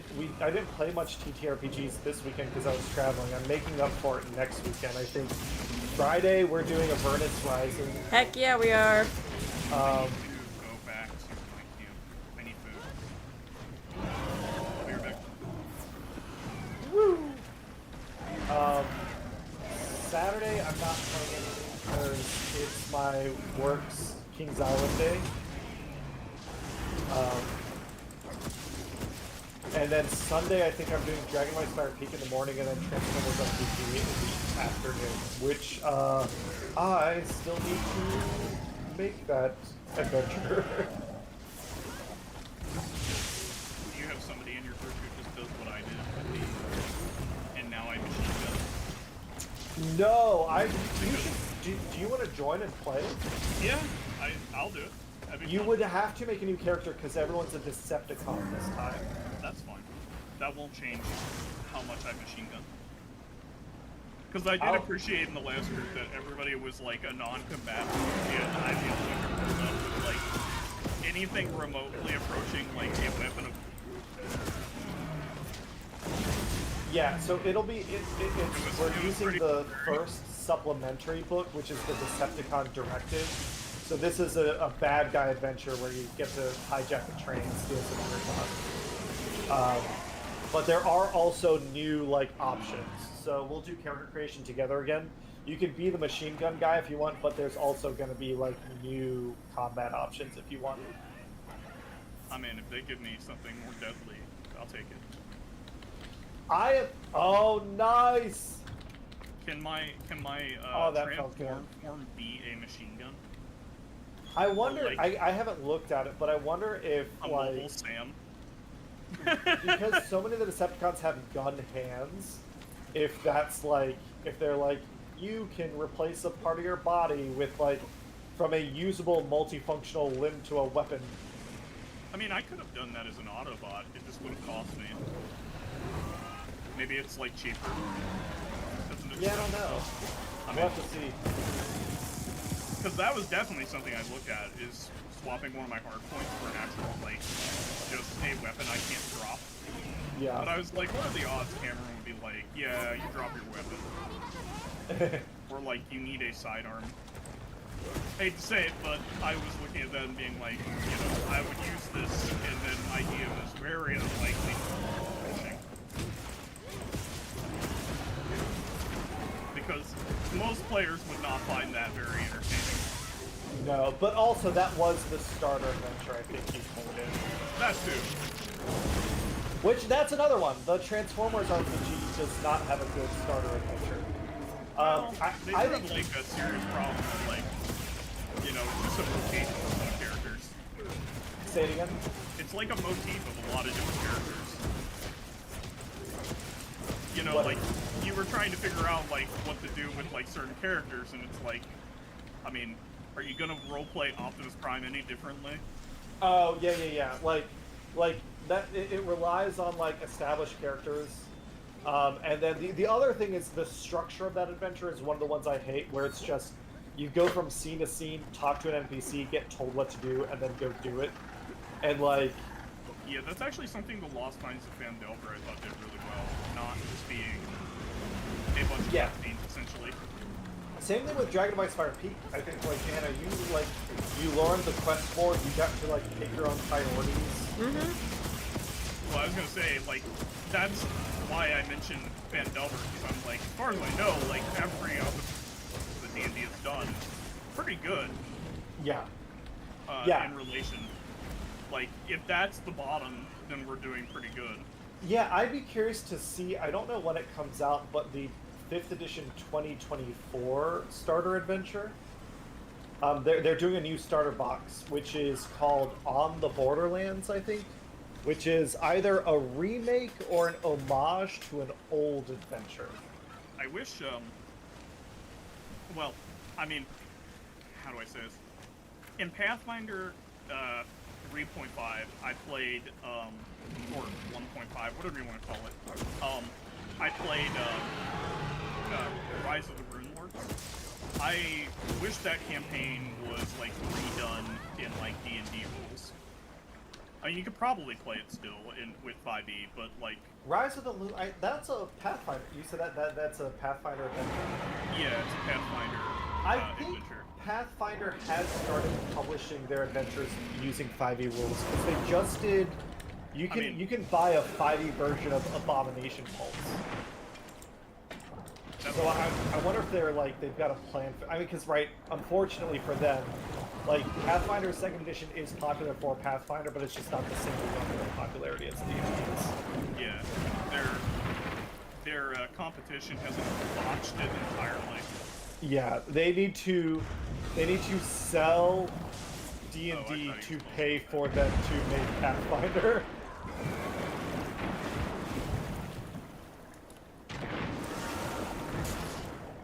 Woo!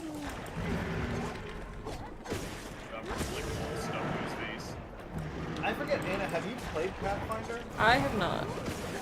Is that a system you'd be wanting to try at some point, or not? It is a system that I would like to try once, but not one that I think I will enjoy. Yeah. It's one of those... This is going to be me being smoky for a second. So many people talk about how great Pathfinder is, but if you notice, no one on the Discord fucking wants to run it. So how great could it really be? For real. I mean, I don't want to run D&D 3.5, and that is basically what Pathfinder is built on. Like, we have Discord members that, like, for a while, they were non-stop, like, talking about how Pathfinder 2nd Edition fixes all of 5e's issues. And I ran it, and I did not enjoy it. And then I was like, listen, I ran it, I gave it a shot, it's not for me, but I highly encourage, I will enable whoever here wants to run it, I'll buy you the module you need to run it. And no Pathfinder 2e game has materialized. So... I mean, if it's anything like it was, and I have no reason to believe it's changed that much, I wouldn't run it. It's so fucking splatbooks. Well, splatbooks, just too many, like, optional things. And, like, everybody wants to use them. And the only reason I'm even okay with that with D&D 5e is because of D&D Beyond. Yeah. Because the tools manage that for me and make sure that, for the most part, at least, that, you know, I don't need to know of the existence of a billion different extra things. And I'd say, 5e does a nice thing where, oh shit. Like, it gives characters a lot of powerful options, but the math is soft enough that they're, like, you don't need to make an, there's no such thing as a trap build. The worst build in 5e can still play the game, and that's not the case in Pathfinder 2nd Edition. You have a ton of choices as a player, which certain players love, and I get it, but you can get tricked into a trap build that then you're like less than effective on, and you're not able to contribute. I just remember the thing that I didn't like about 3 and 3.5 is that, like, or at least looking back on it, I loved it when, like, they were out. Like, I loved theory crafting.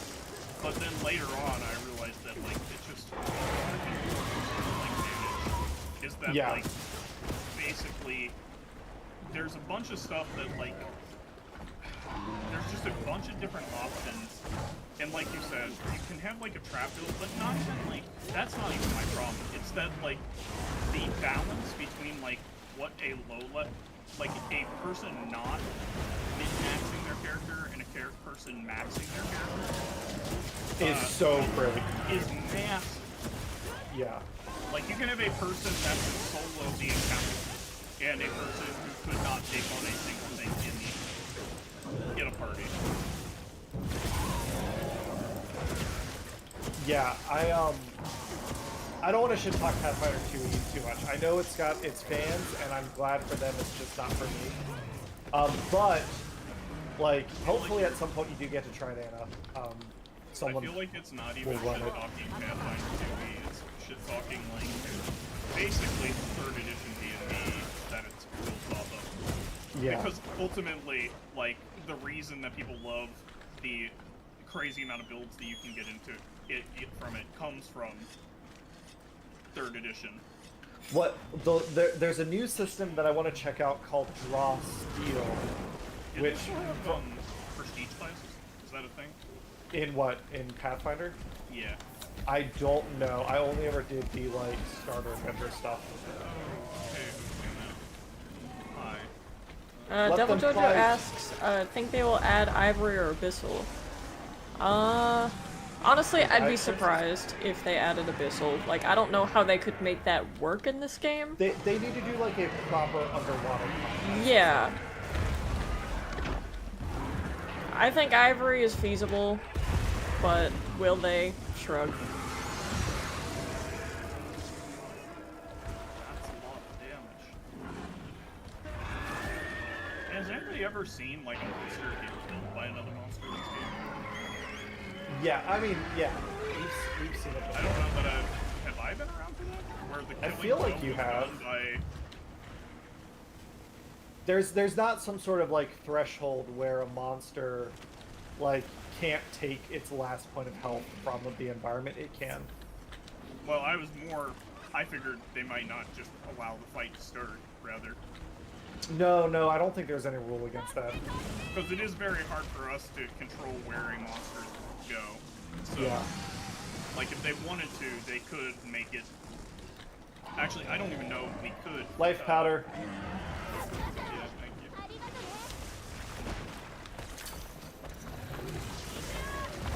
No! Rolled out of the way. Bastard.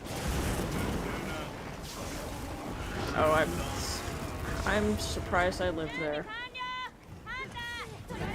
I lived there. Of course, I was nowhere near the attack. You know what, Cameron? I'm so proud of you. Step 1. It was... Don't be where it hits.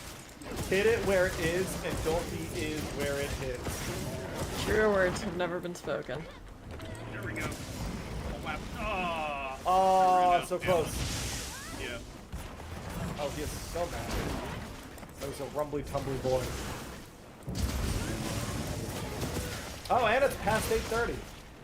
Sure is. I do like everyone log out right now. These 9-star hunts are taking fight. I mean, this fight takes a long time. Oh, Oh, you fucker. That was spiteful. That didn't even hurt, it was just me.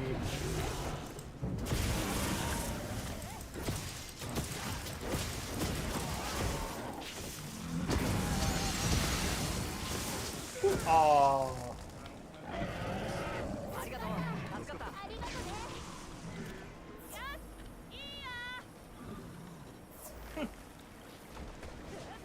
Oh, I was wondering who was saying you nailed it. I was like, you fell?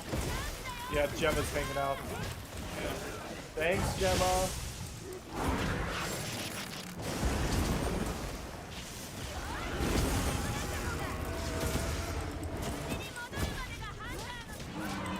That's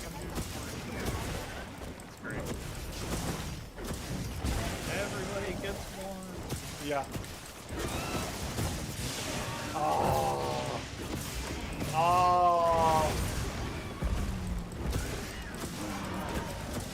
It's okay, you're busy taking on the floor boss right now. Someone's gotta do it.